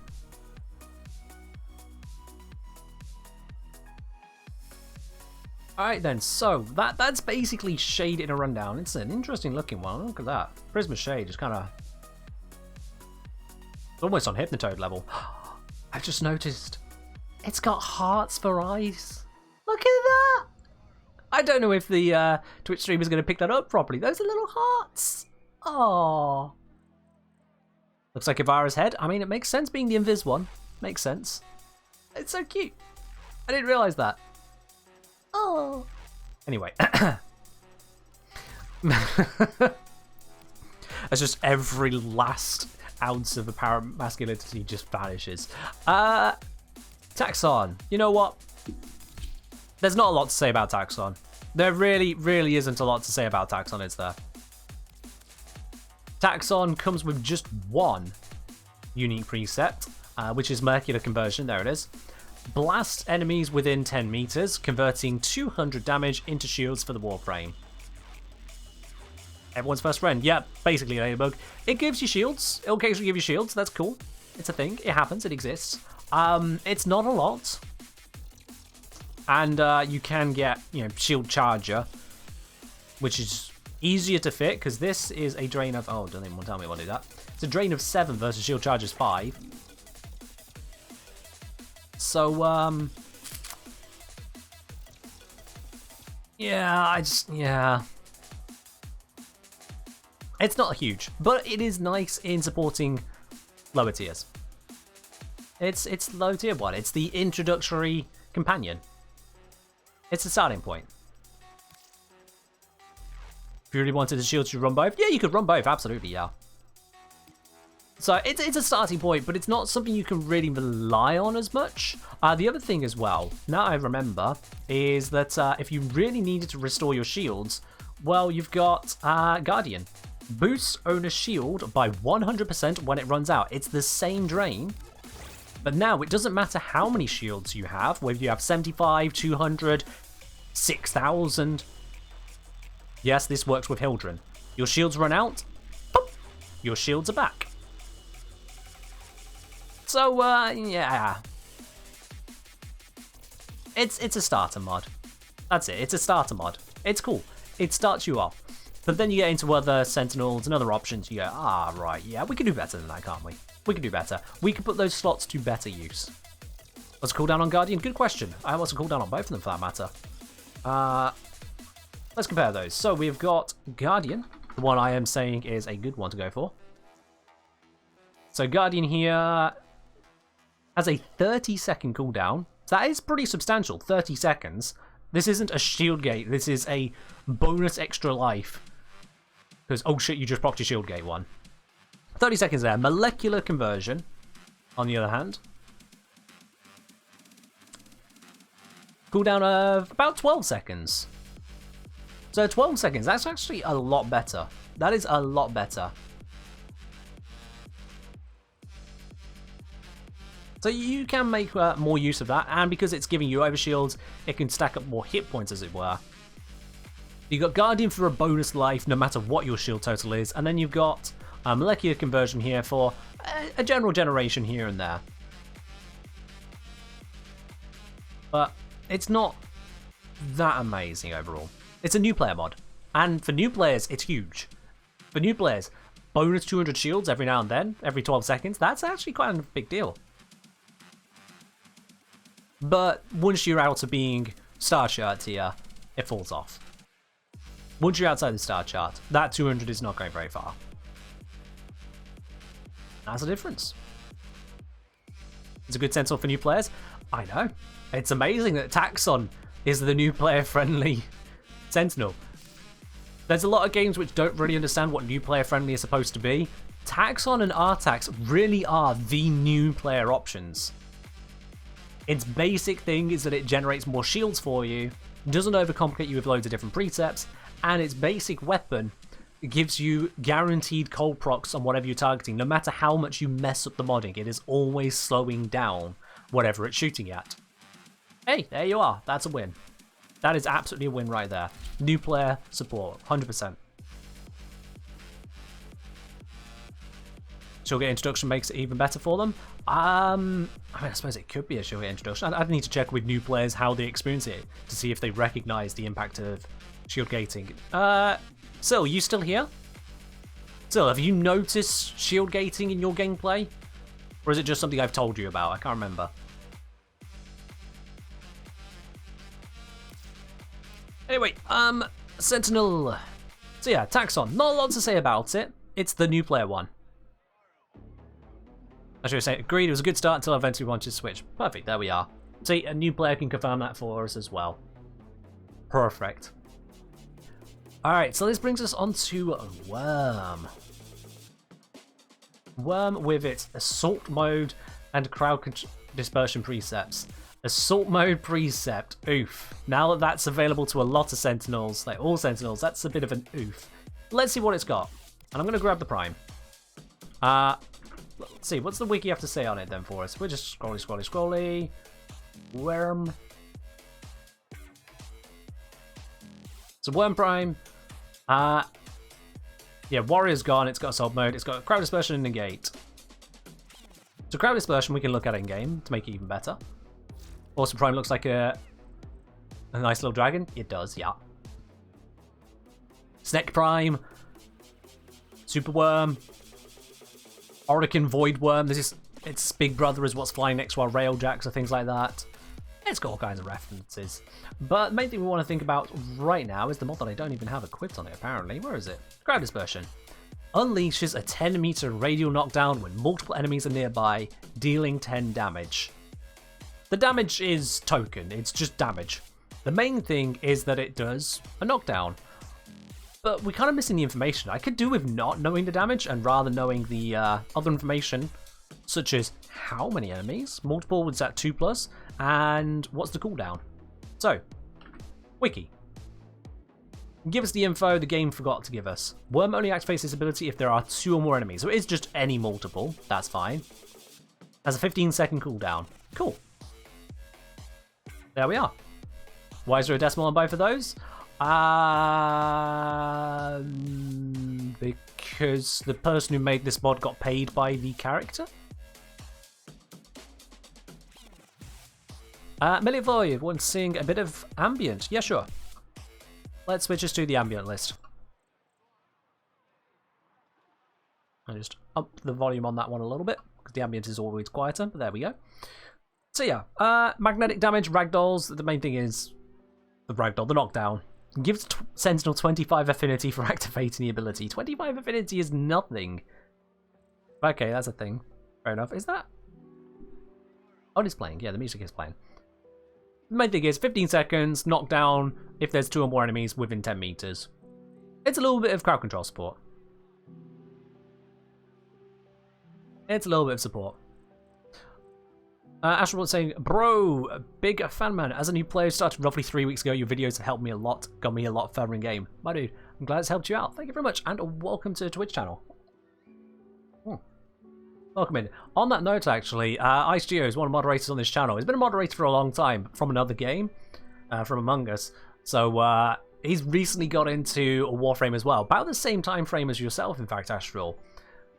And you'll probably find that in the next couple months or so, as that's where I'm aiming, there's going to be some more videos. I'm focusing some videos more towards the newer end of the spectrum. I've done a lot of endgame stuff recently, like the Archon shards. I've spent 4 videos on Archon shards, so I'm going to be focusing some stuff onto earlier game as well, which I'm sure will come out to help you. And I'm bouncing a lot of that off that friend of mine, because it's been years since I was a new player. I'm seeing once again, what does a new player see?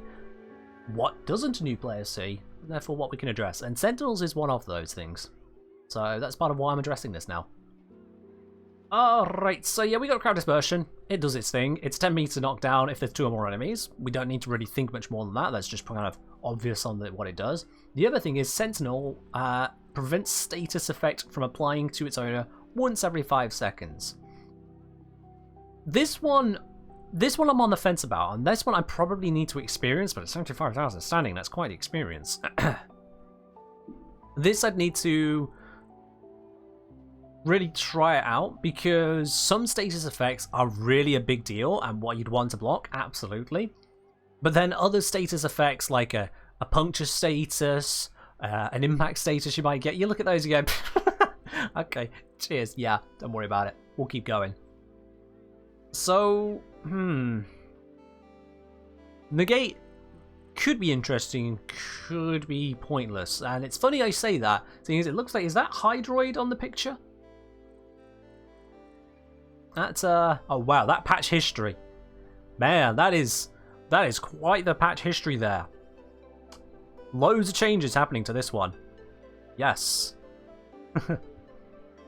Negate is favoured among Eidolon hunters? Really? I didn't think you'd come across that many status blocks to have to worry about, at least certainly not ones which are spread out every 5 seconds or more. Use Negate for your mag. With Worm Prime. Fair, fair. Very fair. Lesbia, can't wait to see more videos. That's the plan. The patches means it launched perfect, well, I suppose. At least it launched without notable bugs according to this patch history. I mean, it might be missing some information, but yeah. Negate also protects from knockdowns from being grappled or seismic shockwave, as well as the stun after commander switch teleports. Those are things. I know, Chocodika, I know. I know. If Negation Swarm is equipped, Negate will trigger simultaneously, and Anara still loses armor. Oh, that's rough. That's rough. That could probably be doing and patched, but there we are. I proc suck because they drain energy? True, yeah. I suppose in that regard that if you're not getting hit with too many procs, this would actually protect you from the procs you get from laser barrier doors or from energy drain Xmas. Oh, I need to get hold of this mod. I want to test that mod. I need to get hold of it. Do I have the Samaris standing? Probably not, but I'm going to try. You don't know how Sentinels even survive for long with Eidolons? Through great difficulty, I presume.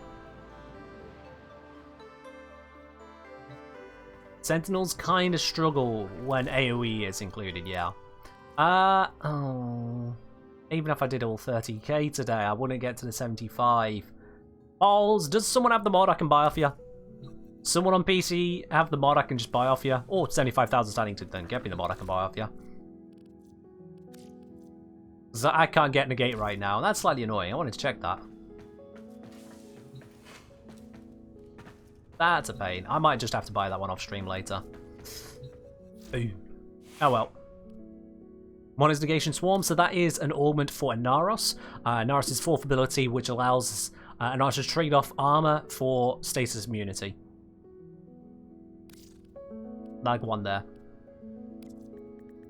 Alright then, so we'll come back to Worm on that one, because I want to get a feel for Negate. That's something on my list of things to do. Which brings us to the last one, the one I skipped over here, Nautilus. Now, Nautilus is a curious one. Yes, Alex, it's from Samaris, is the Negate mod. So Nautilus is a curious one. Apparently one I've done blast all with. Let's upgrade that real quickly. There we go. What's an Auric React? I'll just throw it on. So it has the Auto Omni. Nautilus has a X% chance, probably going to be 100% when I rank it up, to repair nearby railjack hull damages and extinguishes fires on railjack. Cooldown of whatever. Let's rank that up and see what we get to. Yeah, Alex, if you've got one available, if you wanted to pop on, I'll absolutely trade.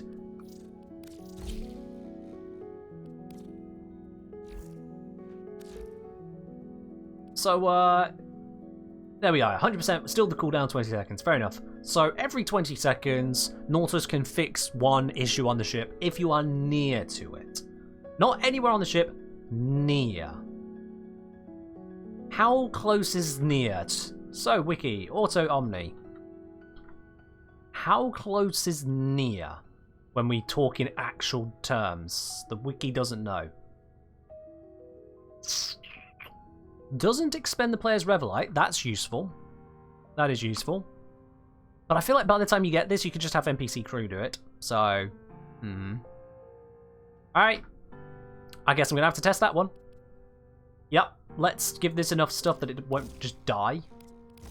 Auto Omni I'll put into that slot. We've got Vacuum there. Let's get Prime Regen on in here. I'm running out of space already. It's got repair kits, so it's self-repairing. That's fine. Let's just put on Mediray. Repair me too. Why not? And you know what? I don't need other mods right now. Gordon? Oh, I suppose I should put on Gordon for double testing. Yeah, you're right. I should put that on for double testing. Gordon. That one is 7 fully ranked up. Ah, that fits perfectly. There we go. Ideal. So, Gordon, there it is. The other mod that is specific to Nautilus, Nautilus forces enemies within 30 meters of the target into clusters for easier targeting. So we'll definitely see how that plays out. That definitely is a thing to look at. In terms of the ordering of this, that should be all okay. Yeah, the priorities look safe here. I'm going to put Mediray higher, just to make sure it's proccing AS as much as possible. I don't know if that one has an effect. I'm just going to, you know, not gamble on that. I can tell you that Corden passively insults the user. Fair enough, Chocolate Eager. Well, we'll see how that rolls. Love anti-grav array with Wisp. Yeah, I can see that synergy. Sorted by name usage. Thank you. There we are. Wait, did I have I have Xenrix. Oh, sorry, I can't be bothered. Alright, let's pop into a railjack mission real quickly. I'm going to need to get damage. Yeah, if I go into a Veil Proxima, ordinary skirmish, and then if I set my crew to all 3 pads, I should have it where they're not trying to fix things. That should be okay.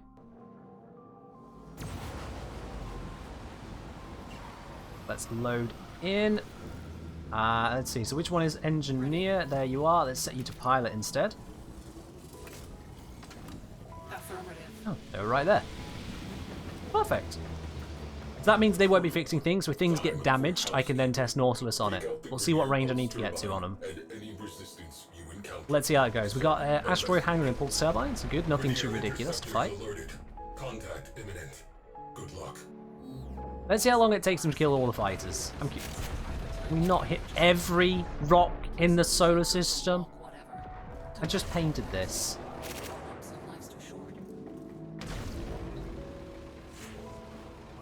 Ram sled launch. Screw that ram sled. Yeah, that's good. Is my Railjet video with my Plexus mod still current? Yes. Yes, there has not been any changes to Railjack to change on pretty much any of the bits there. The only change is that Elite NPC crew got added after the NPC crew video. And the only thing you need to consider there is they're elite, they're better. Go get them. Otherwise, yeah, all of the Railjet videos, they are intact. There's not really been much in the way of changes on that. The only change that has been is the removal of, what was it called, Jam Point or something? So, that's gone. Sad times. But I think that was in the credit guide. They are working on something. I want to know. We're very casually just kind of drifting around, aren't we? Doesn't feel like much of a Veil Proxima war zone. Is there a cruise ship anywhere? There's a loot thing over there. We're just gonna casually drift through the Veil, eh? Did they make Lich crewmates useful in the end? They did not, no. Lich crewmates are still absolutely batshit useless. A converted Lich is for trading, as far as I'm concerned.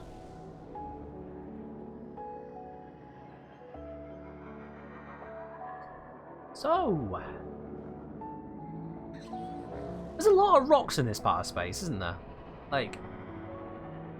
if you were to go out into space and you saw this many rocks anywhere, you'd be right next to something kind of crazy going on. You don't get this many rocks this close together just out in space randomly. I mean, granted, we can see a lot more stuff going on over there, but still, my point stands. Where is everything? How has my AI managed to cause the stuff to not spawn? What have you done? How has it broken my bloody mission?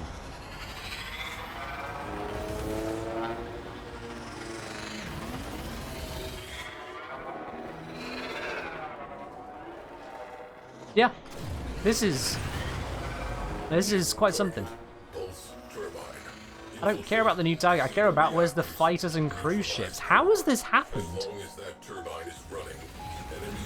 Ah, there we go. There we go, now stuff is spawning. That was really weird.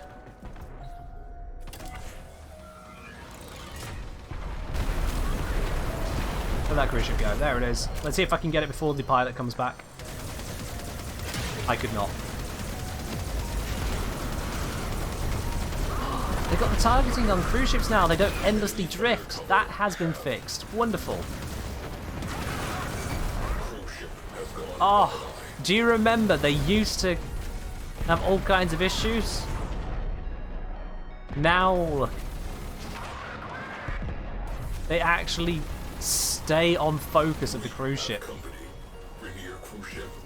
Look at this, it's going to drift around. We're like, yep, there's a cruise ship.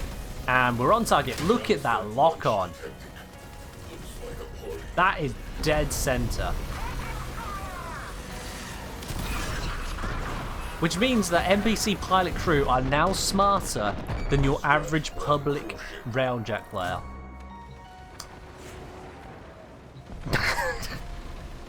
Yep, that's a thing. Alright, I'm going to sit off the stuff now. I realise that the pilot is gunning down fighters, so we're not going to take damage that quickly. But let's see if eventually we can get damaged enough that I can have something to fix. Is that an insult to the player or the AI? Oh, definitely to players. If an AI can outsmart you in a game like this, you're doing it wrong. It's taken me this long to realise NPCs are smarter than puppies. So it's more to the point that NPCs in the pilot seat used to go, "Way, look where we're going. You want to shoot something? Nope, not going to happen. Woo, look at space." Now it's actually locking onto cruise ships for us. Alex Gold. Oh, that is wonderful. As soon as we're out of this mission, I'll sort that with you, my dude. If you could send me a message in game, the engineer, we'll get that sorted straight after this mission. Tell the crew to defenders. You know what? You're right. I hope the defenders don't fix things. They shouldn't. They might. Sure. They might get bored. I shall, Tenno. Copy. How does the AI keep on causing stuff to stop spawning? How do you do this? Bruh. Bogies on scope. Good hunting. Alright, fighters, break my shields if you can. Ah, cruise ship. Lovely. You can break my shields. There we go. 0 shield straight away. That's good. Start damaging my ship, please. Have I ever had a lich with a fear of space in Railjack? I don't think I have, no.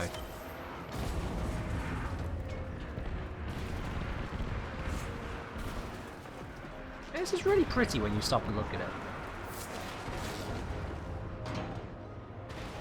Yeah.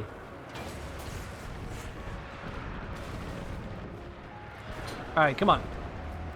Damage my ship. I don't normally ask you to do this, and I know it's quite a tanky ship, but damage it. Hello, Snominus.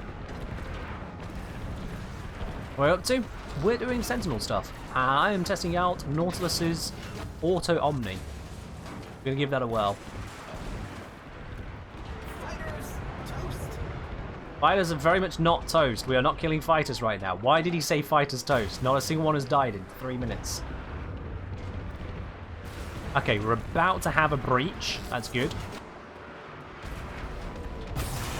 Alright. So, how close... Are they all going to go fix it? No, they're just kind of worried. Okay, fixing it from here? No? Okay. Let's go this side, because then we can get line of sight. Hull breach ongoing. Equip your Omni and rectify this. There. Crisis averted. That was a fast fix and a decent range. Okay, it's decent, but it's not amazing, because you still have to basically go to it.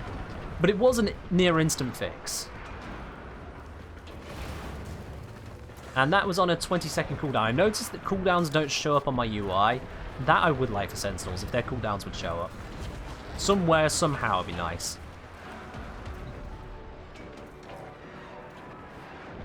Didn't realise he had ice shields with a grenade. Okay. Does it work through floors, or does it do line of sight? So when we get the next one, I can test that as well. Once we get the next one, I'll try and test that. I'll try and stand where there's not going to be a breach. Immediate repair required. Never mind, I stood just by it. I think that one might have had line of sight. That probably doesn't count. Let me stand by the bridge. Let me stand by the bridge. Nothing should happen here. Alright. All these fighters. Cruise ships on us. We should be back down again shortly.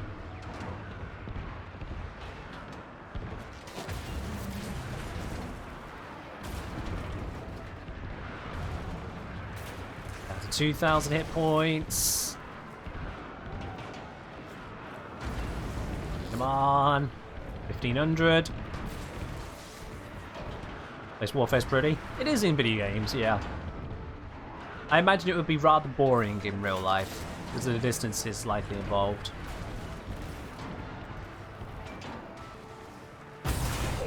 There it is, hull breach. Okay. Equip an Omni and patch that leak. Let's see, where is it? There it is. So, let me try and get under the floor. This railjack is a memory. Repressurizing. No line of sight required. No line of sight required. That confirms that one. Alright, wonderful. So you do need to get somewhat close to the breach. It's not just an auto fix, but it doesn't use up your Revelite. If I go to my Omni, does it show me my Revelite? I don't know. 100? Do I not have more? I just thought I'd have had more Revelite than that. No, 100 is my max. So yeah, it's not using my rev light, but still getting the fix done. I just need to actually get to within the radius, but no line of sight required. That's okay. Alright, you on guns, you on guns, you on pilot. I will go fix that by just being present. Yep, that's an instant fix. Oh, that's cool. That is cool. Alright, so let's deal with all the fighters, all the cruise ships. If I just send out these swarm missiles, that'll get rid of all of them. And here's our target cruise ship.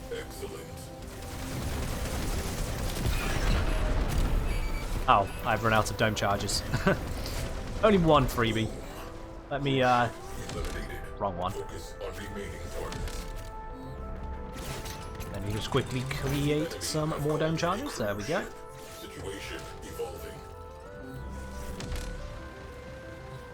Alright, NPC crewmate, find me my next target. They should detect me in the seat and go looking for a cruise ship. And here we go. Oh, that lock-on. That lock-on is beautiful from this AI. Absolutely gorgeous targeting. Alright, Vlad, you take care.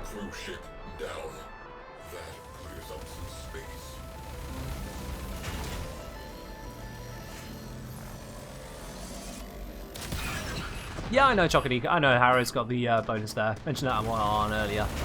The thing with Harrow is that you still need to actually charge it up, and once the fighters are gone, you don't have that energy income for like disabling cruise ships. But there's still plenty, yeah. Cruise ship reactor has detonated. Alright, cool. So with all that done, let's just quickly pop into the what's it? Land objectives? They're not really land. Interior objectives? Whatever you want to call them. Let's go do them. And this should test out Nautilus's other precept, which is Cordon. And Cordon should be grouping up enemies. Let's see how that looks. Oh, I think it... Just grab them together. Latino has exited the railjack. Yes, Cephalon. Yes, I did that a while ago. I've already exited the railjack. Well done. Alright, that's an alright grouping up there. How long are we waiting for it to do it again?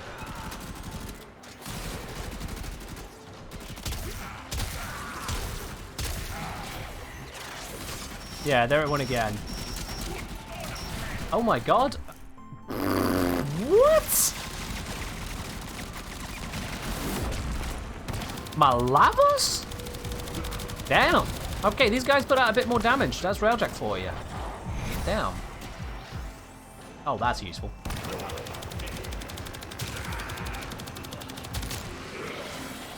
That was actually useful. The Sentinel helped me revive there.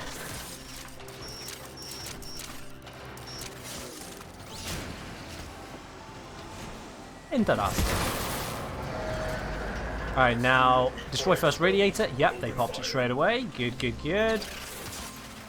Will they pop the second one? Destroy second radiator. Yep, they did it straight away. Oh, that's beautiful. That is beautiful.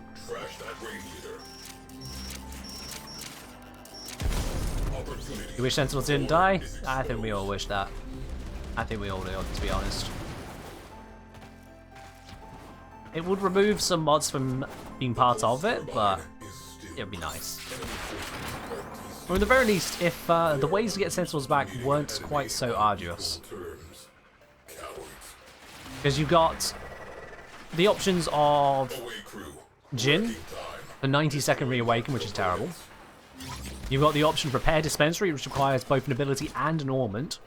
Or you've got Hard Reset, which requires you to get not just one, but 3 mercy kills in a specific time window, which, usually speaking, players build to kill things so fast that you won't get opportunity to get that many mercy kills. You just won't. Especially as a lot of units aren't even eligible. Look at this. No mercy kill available. You? Nope. No mercy kill available on you. How about you? Nope. Nothing on you. Could you be mercy killed? You cannot. Anyone around here mercy killable? No? How about you? Nope, he doesn't count. He's not got a target. He's not got one. He's not got one. So the multi-kill one is kind of cheeky, considering that actually getting the multi-kills is not always that available. If it added finishers too, that might make sense, but yeah. So it really makes it just Proteus dispensary.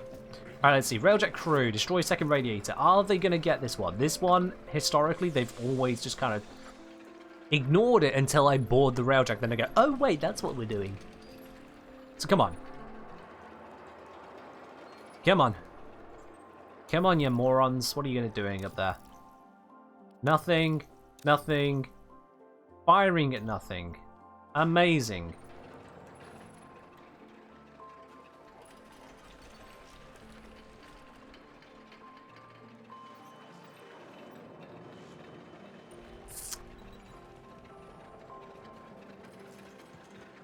Yep. Just like random players. Watch this. The moment I arrive, Railjet crew switches to away crew. The moment I arrive, always, is when they pop it. Always. I don't know what that bug is. I don't know why it's still here. God damn it. It's so damn repeatable as well, that bug. I thought for a moment that they'd fixed it based on the other radiator issue, but they hadn't. These specs will make for interesting reading. Do what Oh, well. you want with that ship. I have what I need. Ta-da! Offline. The Queen So, will Nautilus not review from that. The Cordon Precept, it was doing a bit of gathering. That was useful. It's intermittent, and it's to be weighed up against everything else. It's a useful thing, but it's not amazing. And the same is true of the Repair Precept. To say that it's locking in a specific companion to deal with stuff that can be resolved by NPC crew. I can just assign any one of these NPC crew to be an engineer, and they will fix it as well at no cost to Revelite. So I could either have a sentinel do it, or just have the crew. Any one of these crew could just do it. I also have to get in range, which whilst it's not a tiny range, it's still having to get in range of it for it to activate, and it has a cooldown, so if things actually get choppy, it's not going to keep up with it. So I'd say that Nautilus is actually very mid. It's got possibilities. Well, those possibilities are a bit lacking considering that it is the very last Sentinel you're ever going to farm. It takes that long to get there. Guru, so I guess it helps when you're playing with people, not NPCs. Granted, yeah, you won't be able to command an NPC to go fix it. There are players who have Revelite to consume. Trade-off at that point, though, is that players should be better than NPCs, quite frankly. They should be smarter, they should be getting objectives done quicker to avoid you having to worry about the repairs on that level. So, it's still mid, I'd say. It's still mid. Yo, Norman Mello saying, wow, I love the YouTube content. Thank you, my dude. Welcome in to the Twitch stream as well. Alright, before I ramble on any longer, there is actually a person waiting on me, Alex. When you're ready, message in game, I'll invite you to Dojo. Hope I haven't left you too long on that, Alex. I would very much appreciate that now. I'm going to head back to my dry dock, and then I'll send you a message. So I'd very much like to have that mod to do some testing with. Very much appreciate that. Hardest part about getting Nautilus is waiting for a coupon. Fair, Max Madge, fair. I mean, Tomitar, if you don't have Nautilus, it's only farmed in a specific place, so, you know, it's something to work on, but it does give you the single best Sentinel weapon in the game, absolutely. Is Kenjin not accepting invitations? No, because I've not gone back to the dojo yet to turn off the fact that I need to protect against random invitations. Yeah, one of the downsides of making a lot of noise is that people respond. Go ahead, Alex. Go ahead. There we go. Failed to join. Host unreachable. Let's give that another whirl. Ta-da! I'm out of tea. That's a problem. Where's my sentinel that can make me a cup of tea? Eh? Honestly. 9 years of Warframe development. Still no T-Sentinel. We're trying to negate some grenade ghouls? Yeah, I'll try it in places. Let me just see. Warframe market negate. Is currently going 45. Hope that's okay with you. Give you redirection? Yeah, that'll get you a redirection. Or ammo case? Alright. Alright, we can fix this. Hold up a sec. Redirection. And he needs an ammo case, he said. There we go.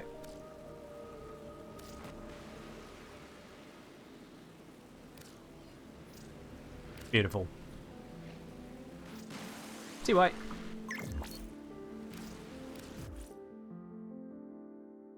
There we are. I think I could have sounded more British than that. Well, yeah. Sentinel? Oh gosh. No, don't turn the T-Sentinel into a pun, please. Okay, like, we don't have to be absolute bugs here, you know. I'm sure we can brew up some better names than pure puns.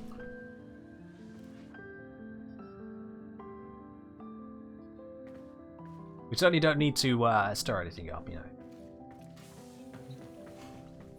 Don't forget to reset invitation options. Yep, I will do that. Thanks for a reminder. Let's do that one real quickly before anything gets stupid. There we are. Flint steel. Cheers. Some saying do not. I'm going to start too. I mean, fair enough. Some. Let's not go down that road, shall we? Let's not go down that road. All right. So let's re-review where we're at then on the Sentinels and what we've been talking about them. So we have got. We sort by name here. Carrier. My pride and joy of the Sentinel collection. It's just so beautifully good. Basic carrier has, what's that? Half the health and a fraction of the armor. Like, that's a laugh in terms of armor right there. But main carrier, it's beautiful. It's beautiful. It's a looter shooter game, and this one gives you more loot and gives you more shoot. What's not to like about it? Death Cube. The only thing really going for it, because its stats, it's got decent health and armor, but it's not quite carrier tier, which is kind of funny considering this is called Death Cube. There we are. Its vaporizes shit, so that leaves us with a bit of energy generation. Is carrier prime vaulted? Probably, yeah. Probably. So, Death Cube's there for energy generation. It's not amazing, but it's not terrible. It's another source of energy. If you don't really care about loot and shoot, then energy, go for it. Dirija, we said generally. Well, I've said generally. Don't know if you agree, but I've said generally. No. Jin? Also, no. Just kind of sucks. The Fates of Attraction actually seem to get it in trouble more than help. So that's a double no. Helios. Scan everything. What's to be upset about? Nautilus. Kind of mid-tier on the Cordon Precept. Kind of mid-tier on the repair thing, jig. But I suppose if you are maining Railjack, it can help out in that regard. And Cordon, it's a thing, but like it's not amazing. It's not amazing. Chocolate saying, so for anyone, when you get 75% discount, buying a Star Frame is 18 plat. Comes with a slot. Actually, comes with a slot and a reactor. The slot is 20 plat, and the reactor is 20 plat, so it's actually 40 plat there. 40 plat saving. Yeah, let me see. Yeah, I didn't realize they were down at 75. Now, the 75% discount doesn't apply to PC. PC, we get full prices. The discount's on buying plat. But yeah, on console, yeah, if you get a 75% discount, or a 50% discount for that matter, buying a starter frame is plat effective. You're very right. Not counting the fact you might get free slots and free potatoes here or there. You're very right.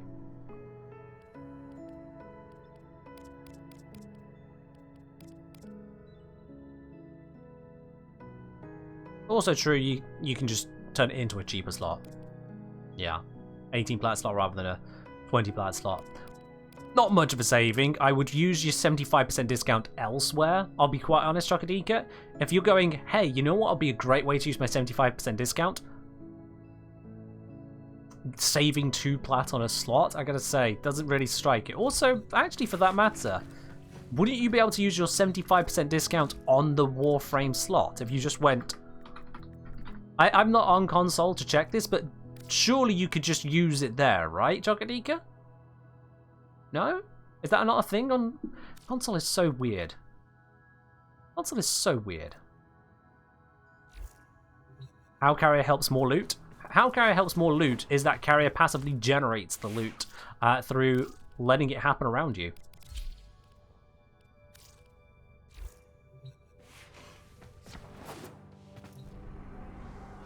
Jin's regen is the only thing that's great for super long endurance. I mean, for super long endurance, but even still, 9 seconds is a very long time, and Jin does not have the tank to really survive after it's been killed, because by the time it comes back, the things that killed it are still there, so it's going to be dead again.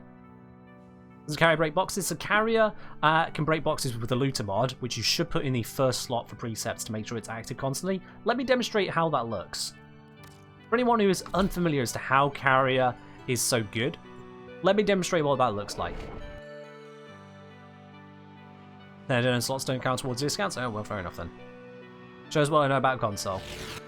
Console's weird. There is a large platoon of Grenier Marines. So every time you see that pulse, that little blue wave of energy, it's popping a crate. Okay? I'm just going to run around for a bit. I'm not going to kill anything. I'm just going to run for a bit. I'll come back and kill the enemies.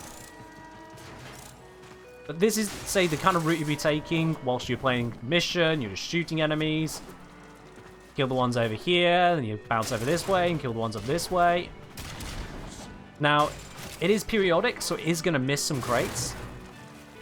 But let's have a look so far. I've spent half a minute going through the mission. I've gained some Rabido, nav coordinates, ferrite, and credits right there. It's passive farming. It is more loot to go along with your more shoot. It's just constantly going. If you put it in that first slot, so it's the top priority, it's constantly popping stuff. If you stop for a second to shoot these guys, I don't even have to look at the crates. They're popped.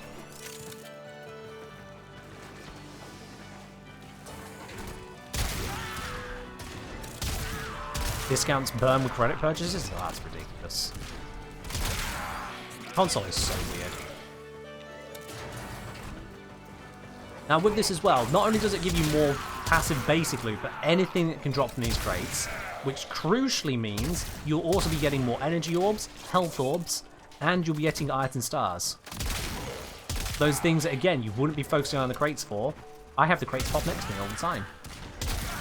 I don't have to think about opening those crates. Those crates open themselves.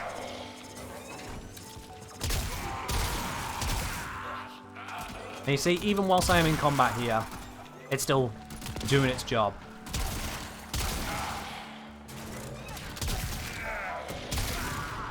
Pop, pop, pop, go all the crates. Easy mode. If you spam Brammer left and right, it'll break crates anyway. Yes, if you're using an AoE weapon with none of the downsides that exist because the downsides were removed and then brought back in the form of ammo restrictions, which carrier fixes as well, by the way. Yes, you can use the Brammer to just kind of destroy crates nearby. But this means that when you're not using an AoE weapon, you still have the crates destroyed nearby. Does it unlock caches? No. So, Looter only breaks crates, and it doesn't break rare crates. So, if you come across a crate that's not blowing up, it's because it's a rare crate, pop it open yourself. It just does standard ones. But for lockers and caches, Looter doesn't do that. Looter does not do that.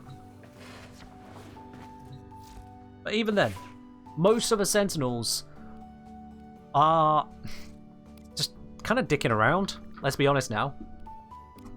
A little bit of extra energy from 10 kills. 10 kills it's assisted on. The worst electric procs I've seen just tries to get itself killed and then says, but I can come back. Taking photos, it's in a good spot. Great for fishing, great for plant finding, good spot. Prisma Shade, oh yeah, we didn't mess around with Prisma Shade yet, did we? Yeah. And I said I'd come back on Worm and Prisma.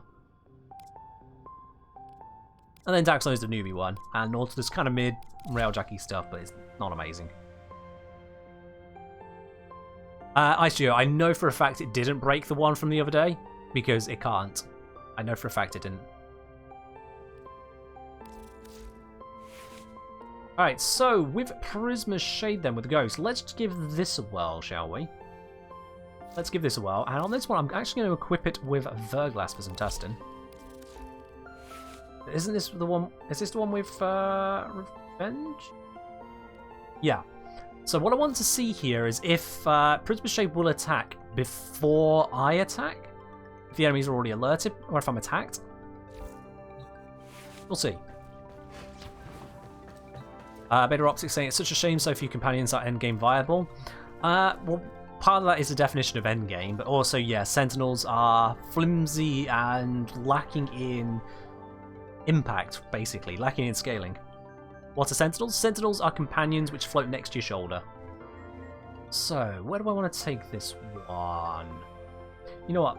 Mariana again, just nice, controlled, close area to test it out, see how it feels. People use ammo pizzas? I occasionally do. Very rarely, but occasionally. I'm not sure if I saw in the last message, but did I ever try the Hellstrom since it's supposedly better for priming? For priming? Hellstrom? Are you sure on that? I'll look in a sec though, but yeah. There is a large platoon of Grenier Marines stationed here. Leave no one standing. Hey, look at all these crates that could be popping right now. What would we be missing if I just ran through here? I'll be missing out on 12 credits. 12 credits! Okay, this is like the lowest level mission you can find, but still.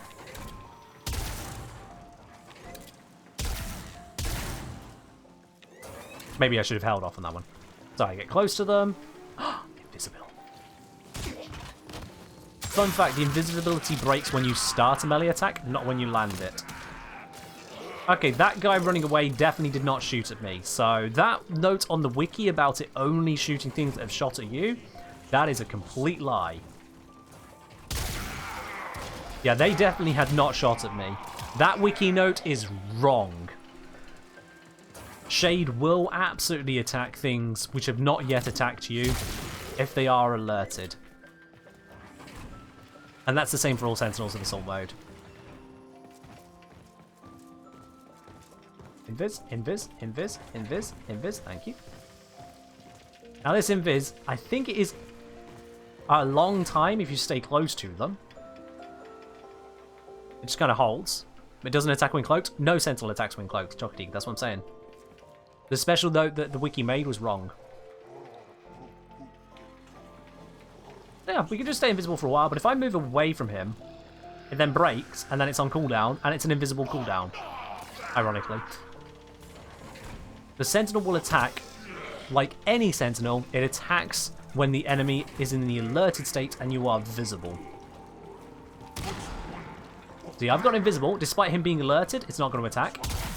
But then when I'm visible, it attacks all these ones which are alerted. That's how Sentinels operate, which is why they don't mess up stealth for you. Because if you are invisible, the Sentinel knows, oh, we're being sneaky. I won't fire.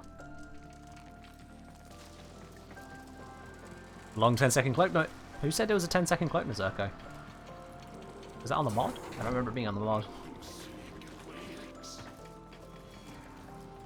Invis. Now, if I bump into him whilst invisible... Yep, that was another lie on the wiki. It said they wouldn't be alerted. I can't quite see the map too well from here. But they are definitely alerted. Man, what? Who's putting all these bullshit notes on the wiki? These guys are definitely alerted when I bump into them. What is going on with this? Must be some old notes. It really must be. Thought Shade was permanent until you leave range. I think it is permanent until you leave range, or until you shoot, or begin a melee attack. Might not be fully permanent, but it seems to be permanent right now, or as good as.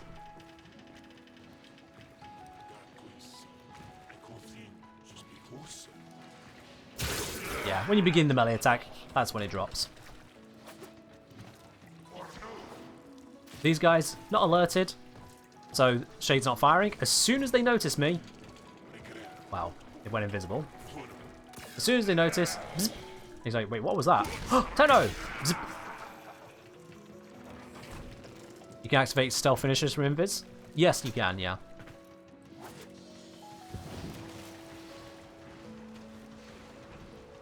Yep. Hello! How did it breaks the invis though? Kinda sucks.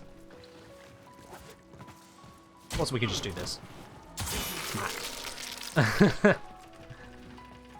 So yeah, that invisibility it's a thing, because like if you're in the middle of a whole bunch of problems, if you just stop firing for a second, the invis can kick in and save your life. But if you're just passing around enemies, trying to get past them, it'll just be invis for 10 meters, and then it breaks, and then it's on a cooldown that's invisible to you. Skirjati fixes that. Skirjati is an alternative. It won't fully fix it, but it will give you some invis as well, yes. Yeah, the wiki is 98% accurate. You have to remember that with the Warframe wiki. 98% accurate. That 5%, sorry, that 2% that's left, 5, that 2% that's left, good luck figuring it out. Alright. I've demonstrated enough on this one. Let me just pop this. Get those last few kills in. Oh, okay, bit more skill. I'll do it. Level 1 missions, gotta laugh. Another successful mission. Find extraction.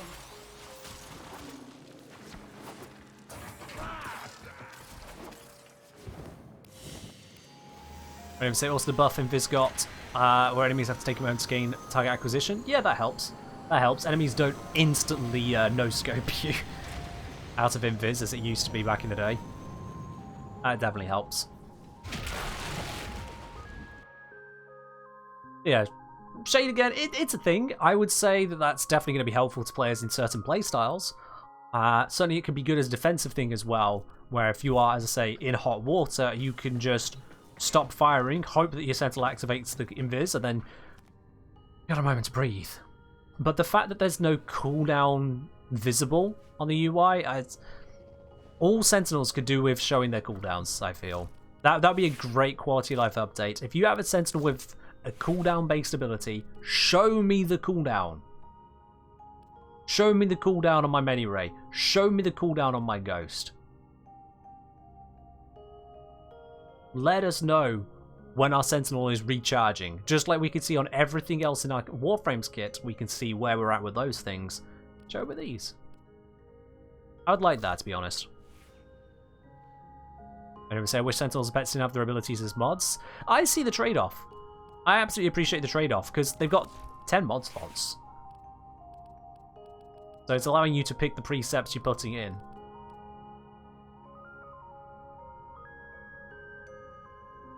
We've had no pick a frame today?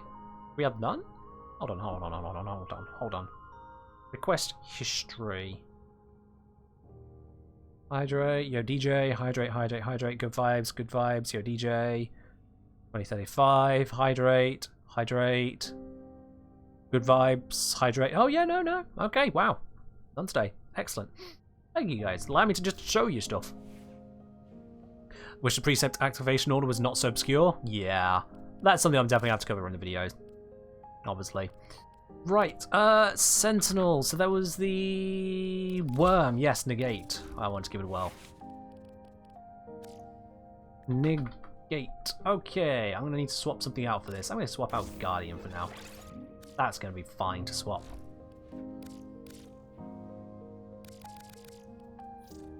Yeah, the Sentinel priority on precept activation makes sense, except I don't see why they couldn't just make it where all precepts could activate simultaneously. That's the bit that confuses me more than anything.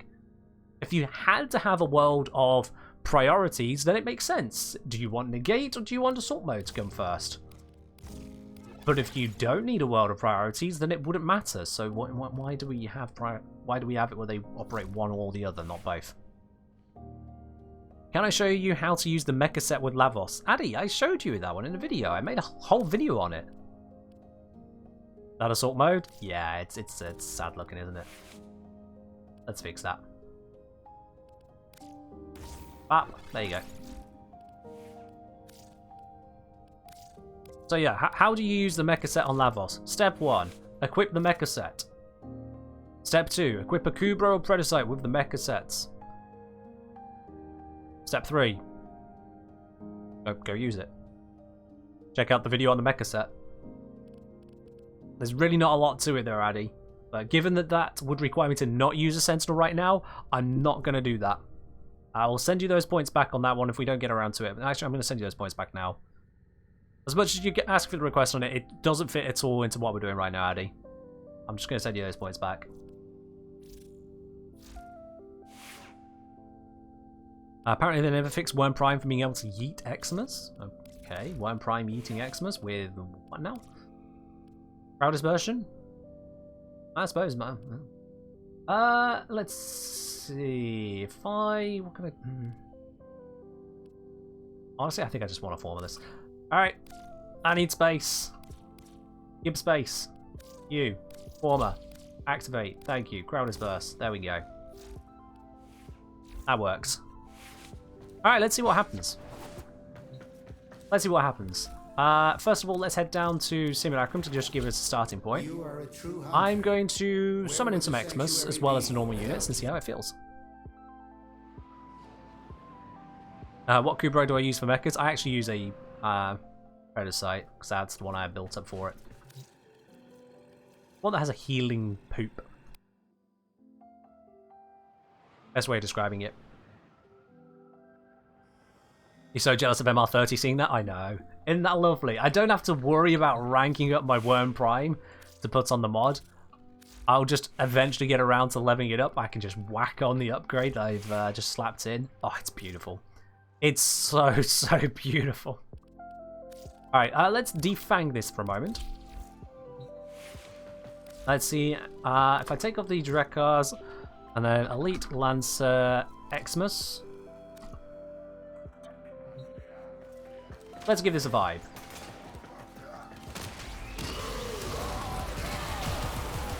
Okay, well, I blocked the mag proc and then the heat proc got to me. I got a puncture proc running. I dodged the Blitz Xmas, so haha, get screwed.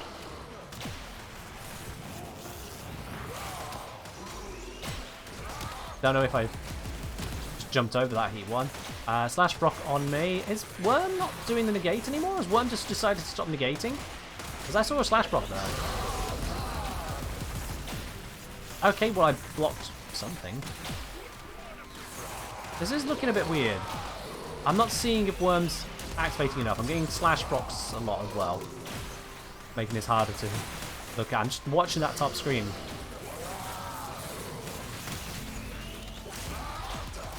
Is negate just not blocking the heat procs? Or any procs? Negate should be on off cooldown, so negate something. And it looks like these guys are putting out 2 heat procs or something. Lavos passive stopped a few. Lavos passive won't stop that many because there's no health, no energy orbs for me to pick up. You'll know if Lavos passive is active because it says Valence Fusion is active. I'm not seeing Valence Fusion.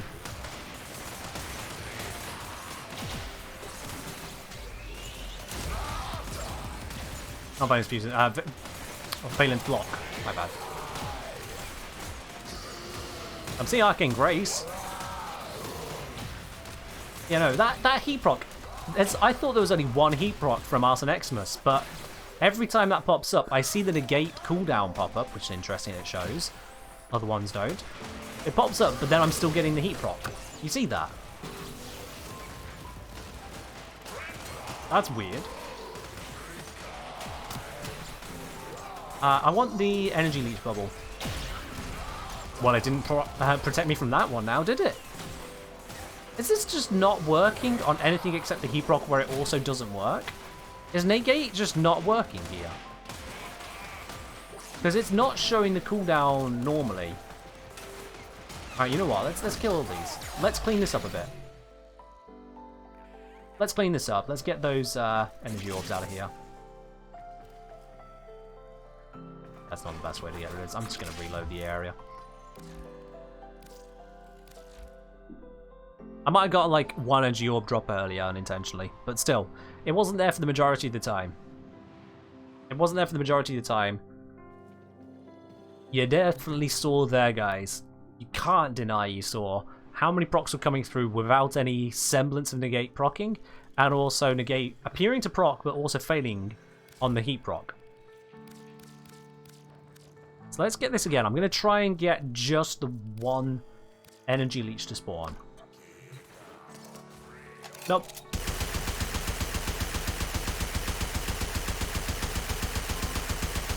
Did I miss a memo where my foreman sucks? Hello? Okay. Let's get rid of that energy orb now. I want to get an energy leech one because it is the easiest single proc to look at. Nope. Arson will look at you later because you seem to be bugged. I'm going to go get that energy orb as well. Thank you. How do you get only a single Xmas unit? By spawning in a single Xmas unit.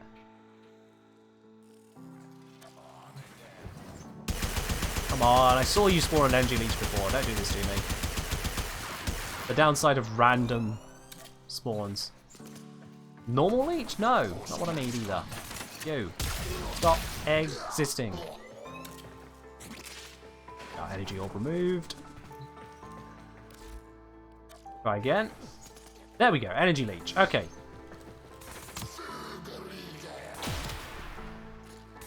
Ah, there it did block it. There it did. Okay, but then I had a different proc hit me. Why not use the kill enemies button? Because shooting is simple as well.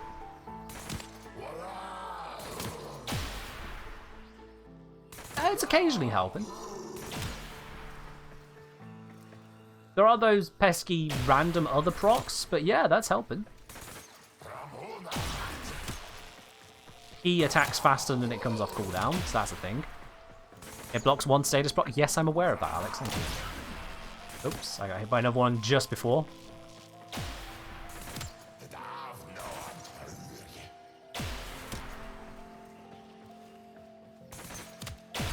Oh, and again he hit a proc just as it hit there.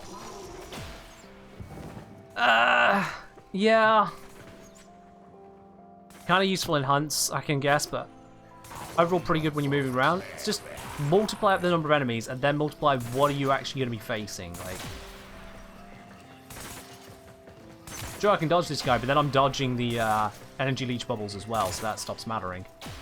There he clipped me, so just blocked whatever pointless block that was. Alright, so now let's combine that with just some normal elite lancers to get more of a typical environment. So I'm going to keep moving around here and see how long I can go without it proccing negate. How long can I go? Because they are landing a couple hits on me.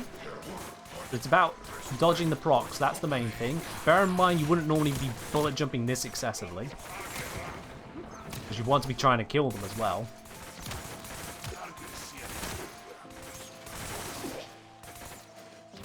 Yeah, so far. Just no procs whatsoever.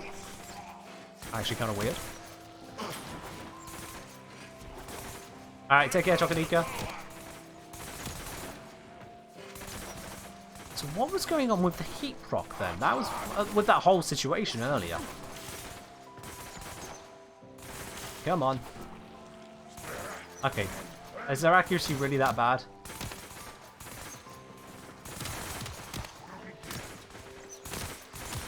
Is their status chance really that bad? There we go. Okay, they can proc procs. I was wondering if they were just not going to ever proc again. That was weird.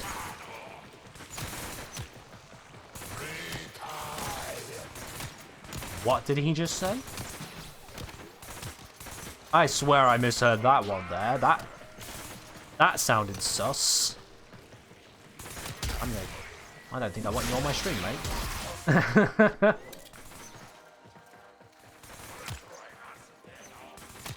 Maybe not back. Oh! Ooh, Nadzerka, you might be onto something right there. Maybe the not back first and the heat proc second from the Arson Xmas.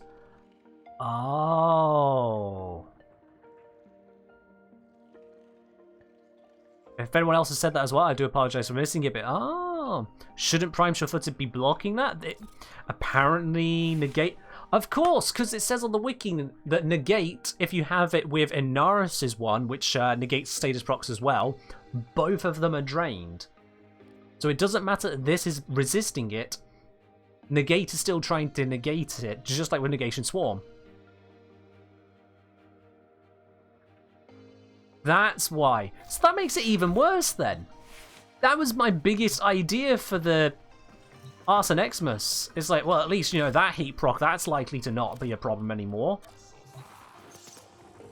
Not you. Someone else. There we are.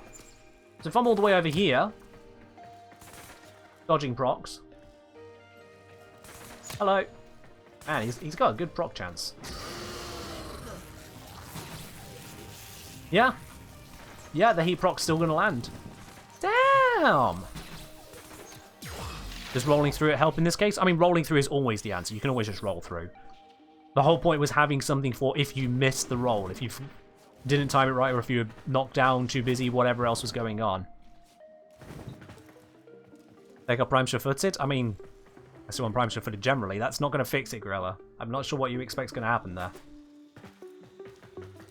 So, yeah, that actually really hurts it. That really, really hurts it. Wrong frame. Wrong thing.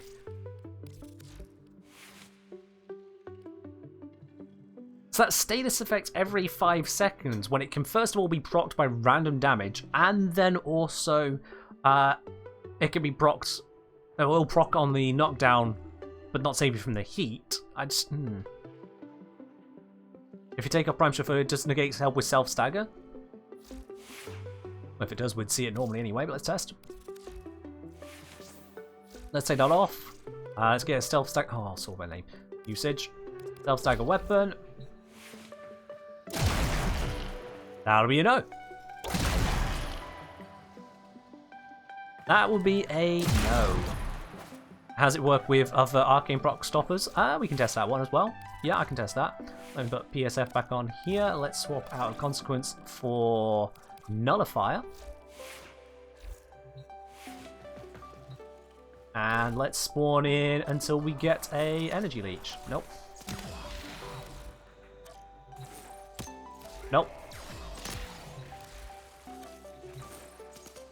Nope. Nope. Yes, okay, cool. So, energy leech, do your energy thing.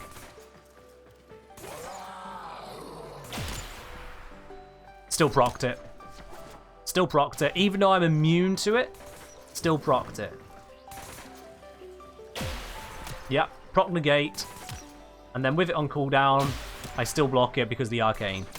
So no, negate will always proc, even if you have another defense to prevent the proc.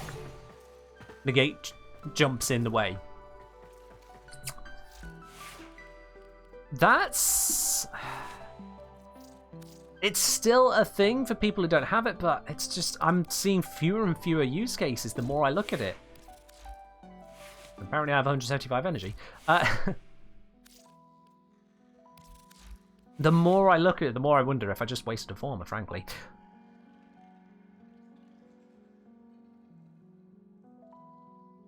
I did say earlier when I was first looking at this mod on this stream today, oh look, it's got Hydroid on it. I wonder if that's some foreshadowing, eh? Yeah, there we are. That's, looks good. You can think of some uses, but when you try it out, it actually doesn't really work out in the end. There are better options out there. So negate is actually in a poor position. Well then, Worm. That's unfortunate. We've still got the crowd dispersion. Let's give that a look in, shall we? Let's give that a look in. Someone, Ray had mentioned about the Xmas units, so what am I doing? Let's just grab the Elite Lancer ones. Elite Lancer, let's grab you, and let's grab the Elite Lancer Xmas.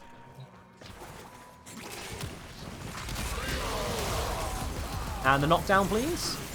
The knockdown. Knockdown. Worm. Worm. Knockdown. Knockdown. Worm. Worm. Knockdown. Knockdown. Worm. Worm. Please. Worm. Do anything? No?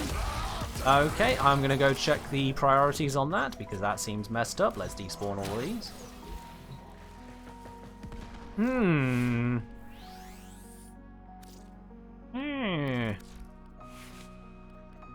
had crowd dispersion all the way down here, so let's swap that around. Put it at the top priority now. They didn't want to activate all the way down there.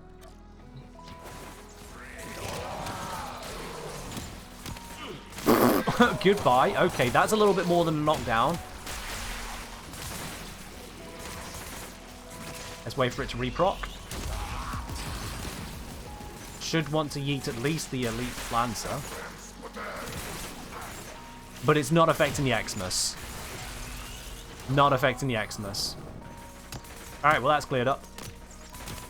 So it sends them flying, but only if they are crowd control vulnerable. And Addy asking us to switch over to a bit more EDM. Okay.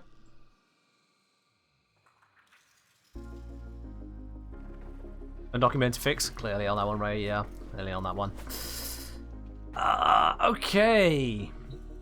Again, it would be better if it gave you half a second stasis immunity. Half a second, yeah. If it just did more, frankly, to make it more worth the choice. Oh, that is loud. Come on. There we are. That's the ideal spot. Wasn't the gate released before Arcanes? No, after? Oh, well, there we are. Alright, so crowd dispersion, it's got some control there. Let's switch to just normal enemies. We just go all the elite Lancer types. Cuva, elite Lancer, Tusk elite Lancer. Let's just get into a crowd of these and watch Worm do what Worm does best. Well, that's a bit funky. But then how long until it does it again? How long until we get to have that again? It's like people complain about cooldowns on Lab Force. How about cooldowns on your Sentinels, eh? You can't be casting this more often with Streamline. Well, there it went again. That felt like, what, 15 seconds? Around there? I think it's once per 10. Still a bit of a time delay on that. As much as it sends them yeet wheelwards, which is nice, it's still a time delay on it. Didn't it actually say on the mod that it was 10 seconds? Now I think about it. Wasn't that the one with the hyper-specific... Oh, wrong button. Hyper-specific bit. No, it's 10.0 meters, 10.0 damage. I guess it makes sense to have a 10.0 cooldown, potentially. I still have the wiki page up for it, don't I? Yep, there it is. 15 second cooldown. I was right, it did feel like 15 seconds. Multiple enemies, yeets them. Radial stun. Radial stun. Radial stun. As if. 15 seconds.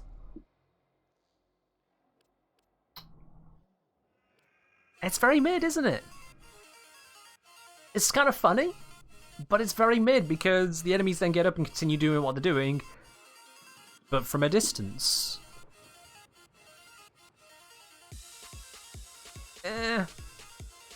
Yeah. And to give you space when swarmed by infested? Well, I suppose for the infested, yeah. Just gives you a moment every now and then. Because it sends them away from you, it gives you space, but you can't really work on it with, say, like melee weapons, so it shuts down that. Doesn't open for finishes and whatnot. Yeah. It just comes across rather mid overall. That's the problem. If I were to rework the Sentinels, first thing I would do, absolute first thing I would do, would be to massively improve their survivability options. As you progress through Warframe, you get things like Vitality and Redirection, and for tanky frames you can use Steel Fiber. Later on you get access to reliably using your Warframe abilities for damage reduction, so you'll use things like Mesmer Skin, you'll use Shatter Shield, various bits and pieces to buff up your defenses. Later on still, you get access then to the mods such as Adaptation Rolling Guard to further enhance your defenses, and at the tippity-toppity tier, everyone's favourite thing to hate, Shield Gating. You get to really work on your defenses. Sentinels lack that, so I'd want to give them more innate defenses. Or alternatively, go for straight up invulnerability, because let's face it, what can you do to protect them else-wise? If they were straight up invulnerable, it could be interesting, but I think giving them more defenses would be more interesting to me. Because then Jin, we could change it to where that one, with the precepts added in, just revives. If it dies, it doesn't. It comes back again straight away. Which would make Jin the always-on sentinel. Imagine how brilliant that would be. Carrier doesn't really need much in the way of changes. Few stat buffs here or there, maybe, but honestly, I've shown you guys on stream using Carrier for basically everything I do. Carrier's not normally struggling.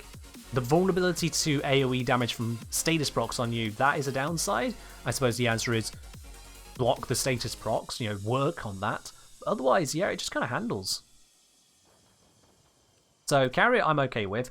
Death Cube, the energy generation, I think I'd like to see that higher, to be honest, but otherwise then that'd be okay. It gives it this possibility. Did I try the Gazelle Machete combo with the Jin? I didn't try it. Let's see how much it does. I don't really want to be locked into a single melee weapon meta for a single sentinel. Let's see. Where does it give me actual information? Doesn't want to. Fuck's sake. Fatal Attraction uniquely has synergy with Gazelle Machete. I'm just going to click on the Gazelle Machete then. Kills with this weapon will add additional corrosive damage to Fatal Attraction. How much? This shows how much people care about it. It's not even written into the wiki. Anytime Jin activates it, Machete gains corrosive for a period of time. Why is everything so vague? Alright, here we go. More detail. When it kills enemy, the Sentinel will gain 50 bonus damage. This can stack up to 10 times for 500. God, that's terrible. On its next successful cast. So you get 10 kills of the melee in between casts for up to 500 more damage. That's terrible. Why would we care about that? That's terrible. 500? What? Yeah, it's an AoE, but it's a delayed AoE where you're dragging the enemies in and they're also shooting it. Oh my god. Just because something has corrosive doesn't mean it's good. 2016's calling. Numbers might need to be checked again. Don't see any difference after 7 kills. The max damage is more around 2,800 for me. Who's me? You can't put... There's a discussion page for this. If you're having a different experience to the point where you feel like updating a wiki, just bloody well test it and update the wiki. Don't do this.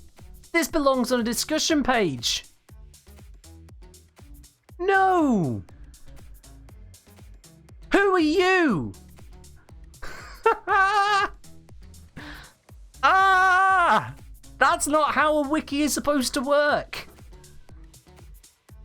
And then upon using Fatal Attraction, Gazelle Machete received 25% additional bonus damage as corrosive for 30 seconds. The bonus isn't always 25%, probably bugged if it's supposed to be a specific amount. Are you me by chance? I'm seeing more brackets again. Are you me? Mr. ME, or Mrs, or Ms, or Miss, or MX, or as yet to be declared, title unknown, title specifically avoided, whoever you decide to be, le me. Ah! The wiki's not fallen, Gorilla. We're in arcane territory, and I don't mean arcane as in the thing you put on your Warframe or your primary. I mean arcane as in beyond the normal scope of knowledge. We're into just the unusual, the backwaters of the wiki. The wiki where no people really look. Not archaic. Archaic's different. The esoteric bullshit. Yes, Wolvens. We're into the esoteric bullshit. Absolutely. So, this is the page where basically no one looks because someone comes in and goes, hey, Gazelle Machete, some guy in my clan told me it works better with Jin. Let me see, what's it do? It gives it some corrosive when it does the thing. I suppose I could give that a whirl. Yeah, corrosive can work. They go out, they use it, swish, swash, swish, swash. Oh, that seemed to do fuck all. And then they leave again. Yeah. But this is not how you wiki.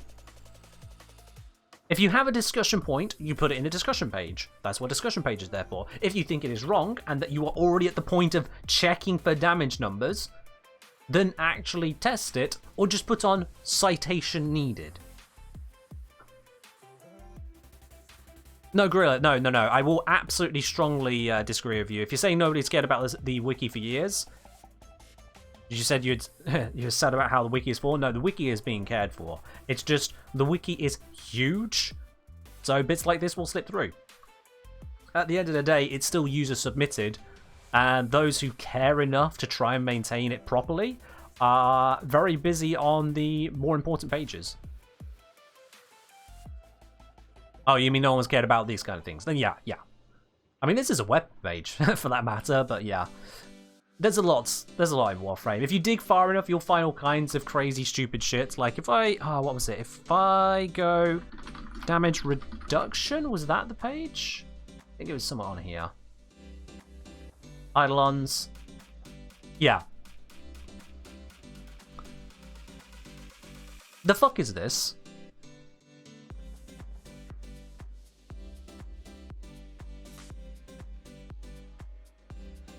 There's some weird stuff going on here. If I pop into the source on this, which then talks about bits going on there, it's all into all kinds of other stuff. But then if you go to other pages, you'll find yet different information. What was the full info there? So it says, someone did some research and they found, what was it? Non-crits do, non-eidolon damage, did they had a TLDR, didn't they? Did they? Honestly, long wall of text. I've read through this before now, but it annoys me. But they basically discovered that crits deal twice as much damage. There's a multiplier, but then there's also an addition of some amount on. Said resulting damage determined through threshold equals 300 over fire rate. Non-crits do damage times 0.4, and crits do more. Something like that. But basically, this is well overcomplicating what's going on. It really is. I forget the exact stuff. It's somewhere in my documents about the Eidolons. I did it in a video about damage reduction on them. Someone asked why the amps do so little, but this is overcomplicating it. It really is.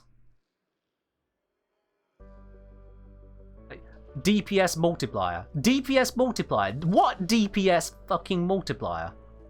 Your DPS multiplier is defined as... No, come on. If you're going to have separated sections, just put DPS multiplier is equal to. Don't do the text and it's modded fire rate times modded multi-shot. It's really overcomplicating stuff. You could just put fire rate times multi-shot. So there are bits all over the place. The wiki is 98% accurate, 2% inaccurate or convoluted.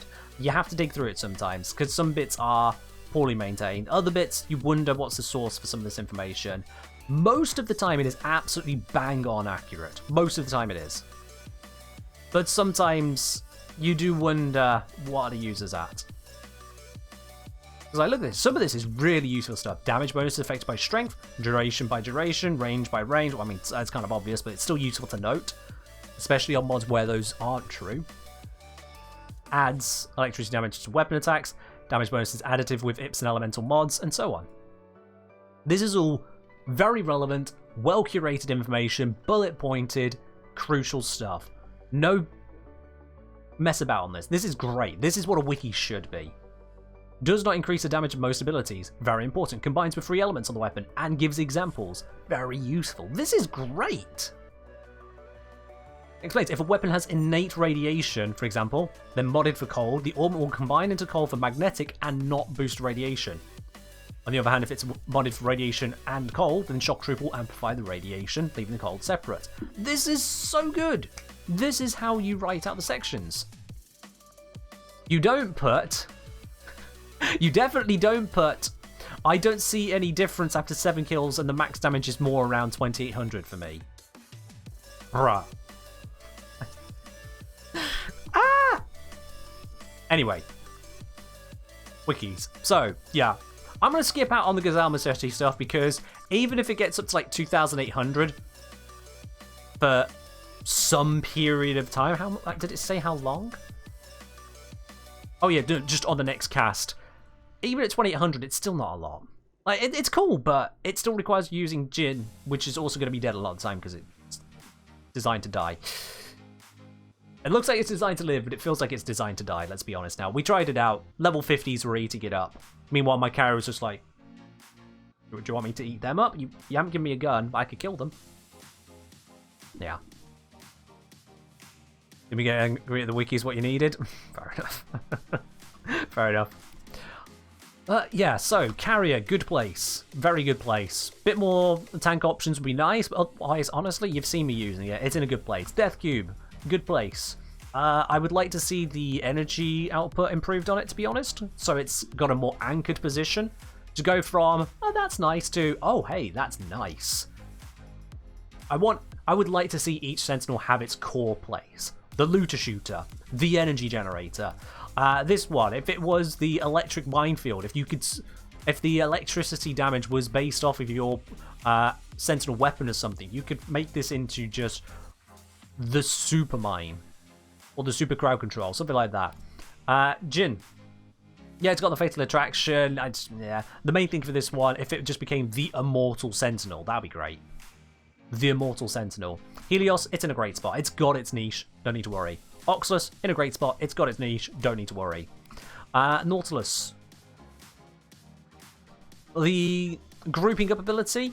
Cooldown should be visible on the UI, for starters. With the repairing, I'd like to see the repairing honestly just be, it happens. You're already investing in having a Nautilus for railjack purposes. Just have it fix. You're on the railjack, it fixes. Even if it takes 5 seconds for it to fix, just do it.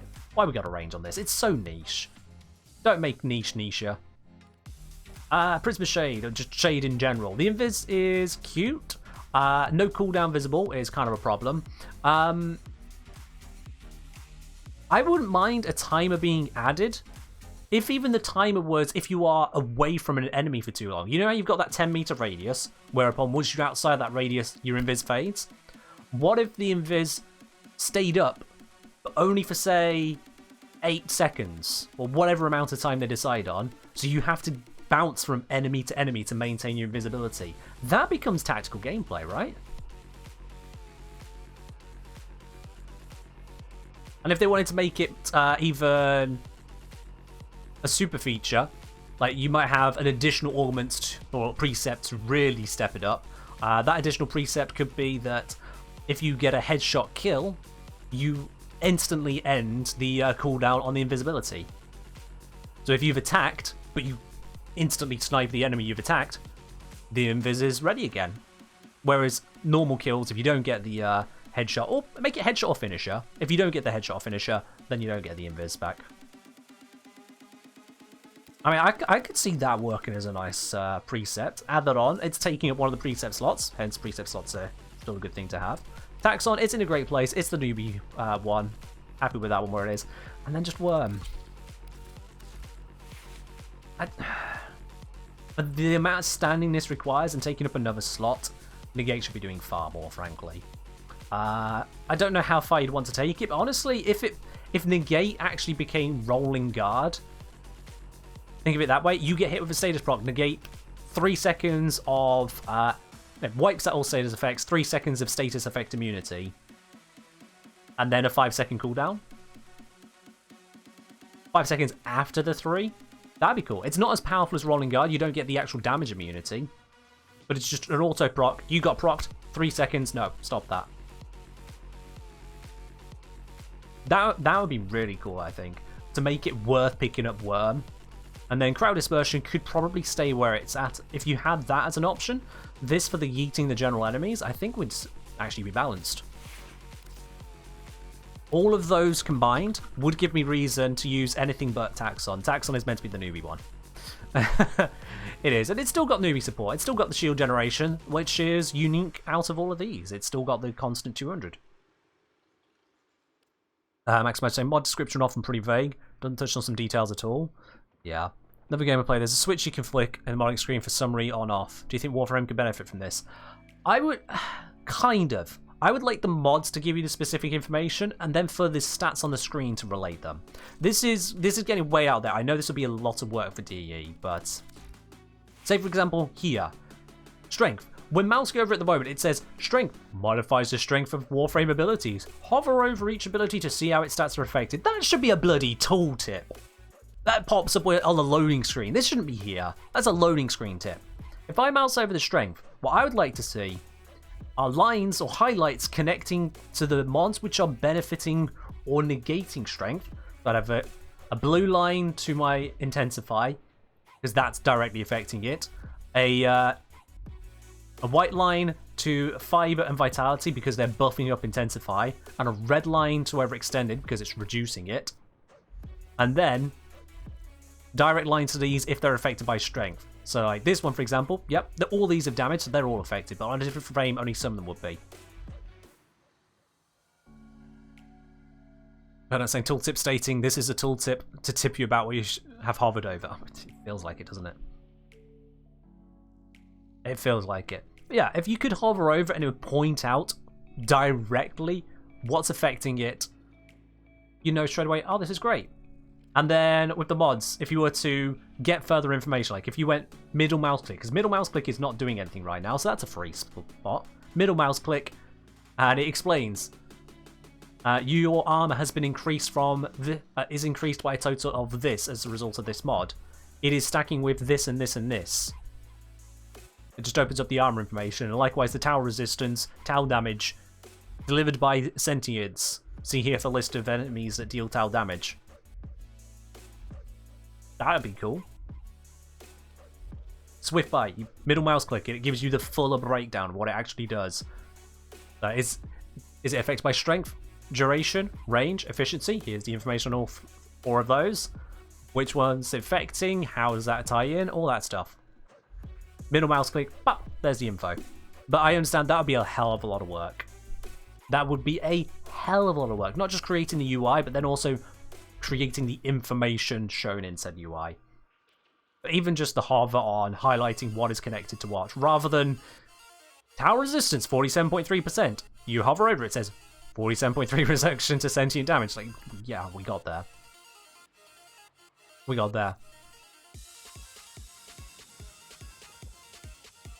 The armor one, at least they put on the percentage. This updates, it shows you the percentage damage reduction, so that's a good one. Shield doesn't mention it has a 25% damage reduction, though. That's a thing. But that would be huge. That would be one hell of a project, and I appreciate DE would not be prioritizing something like that. If I was in DE's shoes, with what I know of how much time they seem to have to put stuff together, well, how many times they don't at times, I wouldn't prioritize that kind of a change. But it's a shame we don't have that. That would be a big ask. But for the smaller ask, it's the Sentinels. Come on. Sentinels, any companion, should have a crucial place. A place where it feels like it's just so good for it. Looter shooter, energy, lockdown, the one that survives, scans, epic railjack time, fishing, super invis, going full tactical mode, the starter one, and status be gone. If that became what those Sentinels were, fully investing in those, yeah, everyone would have a reason to pick all of these up. Everyone would have a reason. What are the snakes doing? What are the snakes doing? Oh god. I think the snakes are telling me, oh, I've got 2 snakes on one arm. Oh god. Oh, it's all gone wrong. Yeah, let's get out of here. Let's get out of here. Taxon could be the more shields one? Yeah. And if there was a later one, a later precept you could pick up from Samaris, so definitely not a new player thing, which enhanced Taxon's shield production. Like, if Taxon gained, I don't know, shield leeching, whatever. It would have options. Point is, the Sentinels at the moment, they lack the survivability, so ways to enhance their survivability later game, improve mods for it, that'd be amazing. And then making them superpowers in their niches, rather than just Slightly doing a niche. Oh, I blocked one status effect once for you. Well, it was a knockdown instead of the fire proc. Oh, you'll get over it. No. Oh, is there damage on the ship? Well, I can fix that, but you're going to have to walk me over to it. It's like, oh, come on. We can do better than that. We can do better. At least we should have better. That's where I see it. Anyway. Birkin J, oh my word, Birkin J raiding in at the moment right now. Oh, what incredible timing. Birkin J, haven't we been over this?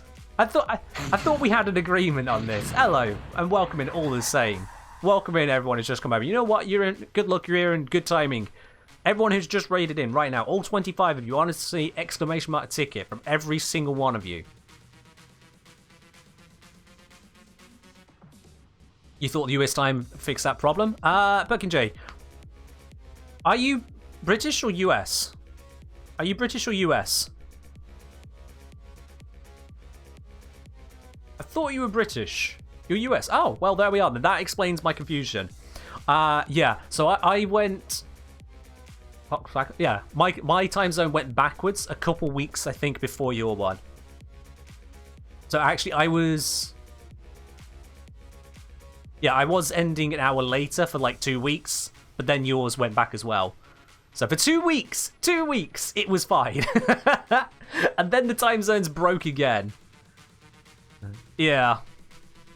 Time zones suck. No regrets, you want to raid here? Honestly, mate, it's good to have you in. It's good to have you in. Thank you very much for raiding in. Welcome in, everyone. For those of you who don't know, somehow, I'm the engineer. Solver practical problems. Ranter of Talforge shards, as I've apparently become this week. Well, no, over the last few weeks, but I finally got the video out on it. And today we were looking at sentinels. How good they are, which ones are good, which ones are bad, why I think so. There's going to be a full video on it, so that everything that the game doesn't tell you about sentinels, and some of it does, I will absolutely be able to put together in one nice full video for you. I even put a former into Taxon. A former into Taxon. That's how you know I'm actually putting in the effort to try and figure out exactly all of these for you. But yeah, when I say I'm a ranter about Talforge shards, I literally am quoting Doctors of Psychology when it comes to Talforge shards. You know I'm getting serious at that point. You know I'm getting serious at that point. One in Worm. Oh yeah, I did one in Worm Prime on stream as well, didn't I? And flexed my MR30 powers.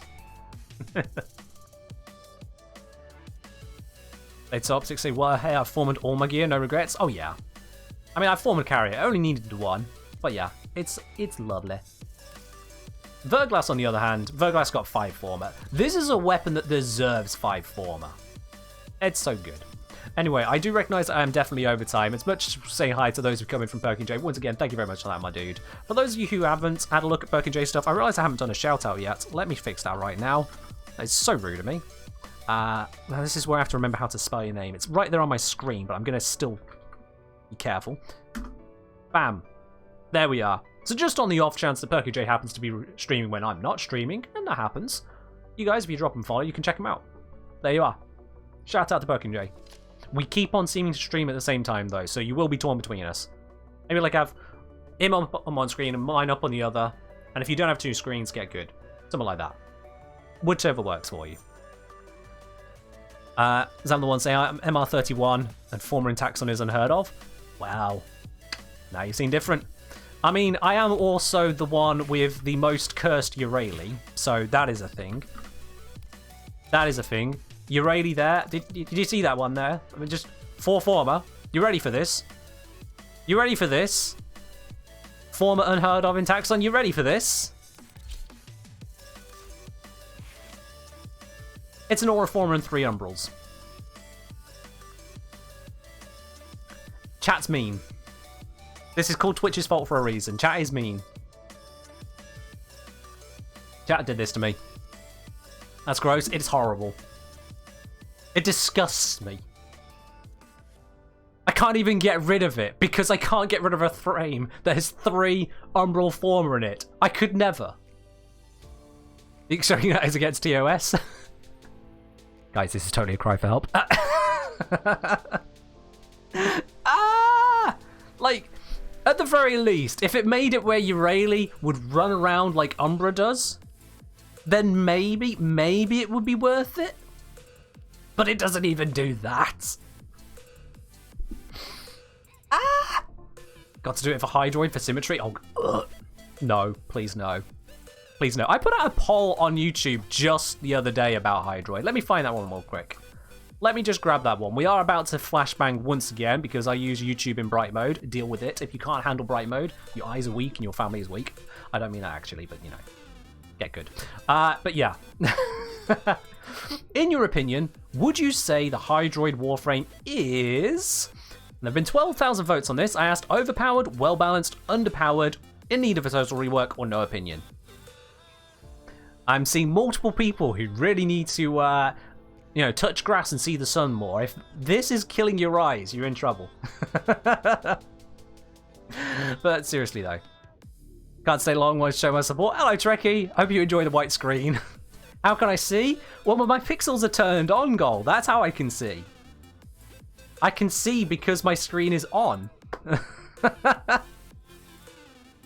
I'm draining the batteries of everyone on mobile right now. Like, this is just maximum battery drain for mobile viewers. But yeah, what's curious about this is, first of all, 2/3 of people, more if you ignore the no opinion ones, 2/3 of people agree Hydroid's in need of a total rework. Plenty more say underpowered. What concerns me is that 5% of people seem to think that Hydroid is either well-balanced or even overpowered. 3% of people who voted on this, 3% have put overpowered. Now, I'm aware of the Lizard Man constant. I'm aware of it. This is to be expected. But at the same time, chat.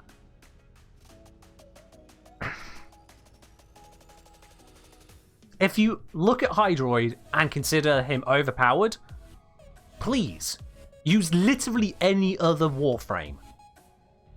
Any other Warframe. Lizardman Constant? Yeah, I think it's called Lizardman Constant. Basically, in any poll put out to the general public, you'll get around about 3 to 5% bullshit. That is based on the idea that if you polled the general public asking, do you think that lizards run the government? Around 3 to 5% of people will say yes. The bullshit responses. Alright, chat, that's enough time on that. That's enough time about talking about Hydroid being an absolute mess. And oh god, I'm not finishing on a Urali. No, it's not happening. Give me any other frame. Give me that one. There we are. Nezha is fine. Nezha is fine. Look at his slidey. Look at his heelys. Look at his, can we see them from here? Can't really see them from. Look at his heelys. Look at them spin.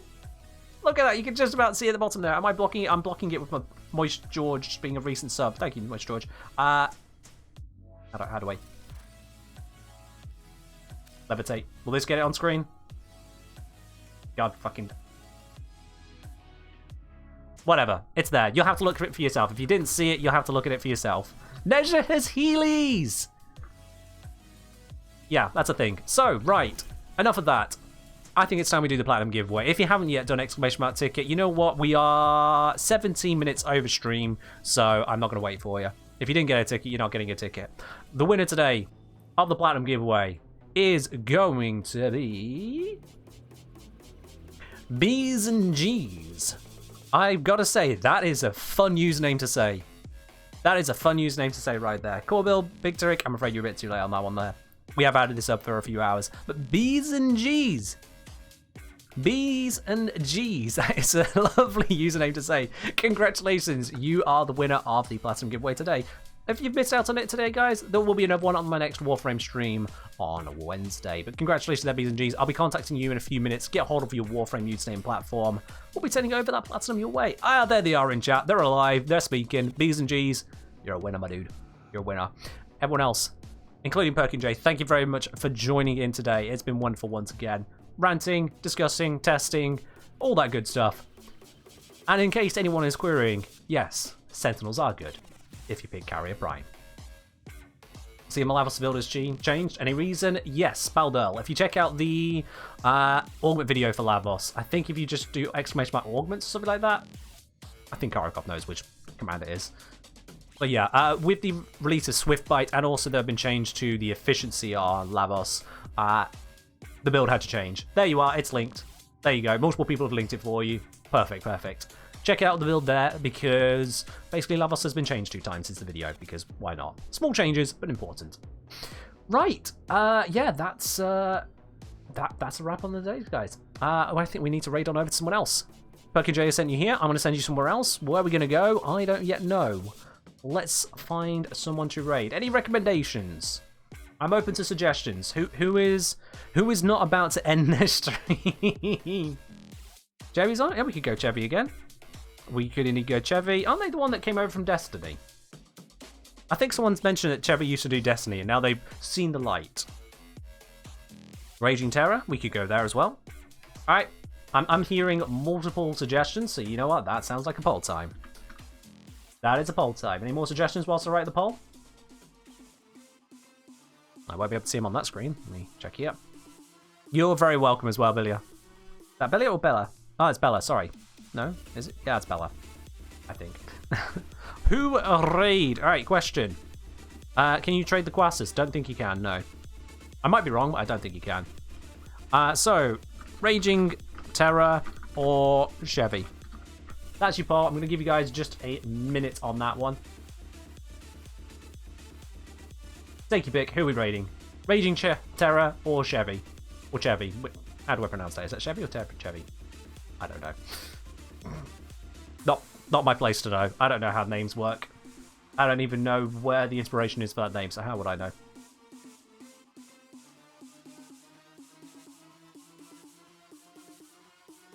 Just pick whose name sounds cooler. Fair enough. I see it's a perfectly even split at the moment, so if you're one of those who believes your vote doesn't count, first of all, no, it does. Don't be like that. Second of all, vote! Hey, look. 1 vote is in it. 1 vote is in it. I have a pick as a default option if you guys 50-50 to vote, so if you're 50-50ing it just for the hell of it, then you're just messing with it. If you want to vote, vote. It's 8 and 8. Are we really going to 50-50 this? There we go. Now we got some votes one way. And back the other way.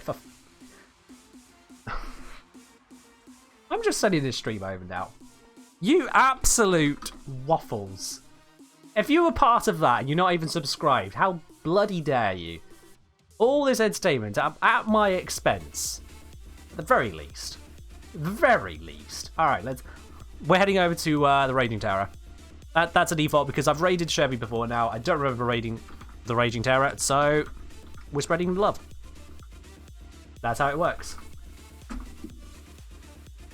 There we are. Raid is up and running. We're heading on over now. Make sure you are part of that raid. Thank you very much, everyone, for joining in today. And as I said, I'll see you again on Wednesday for some more good old Warframe. Until then, let's go show some love to another part of the Warframe community. I'll catch you guys later. Bye.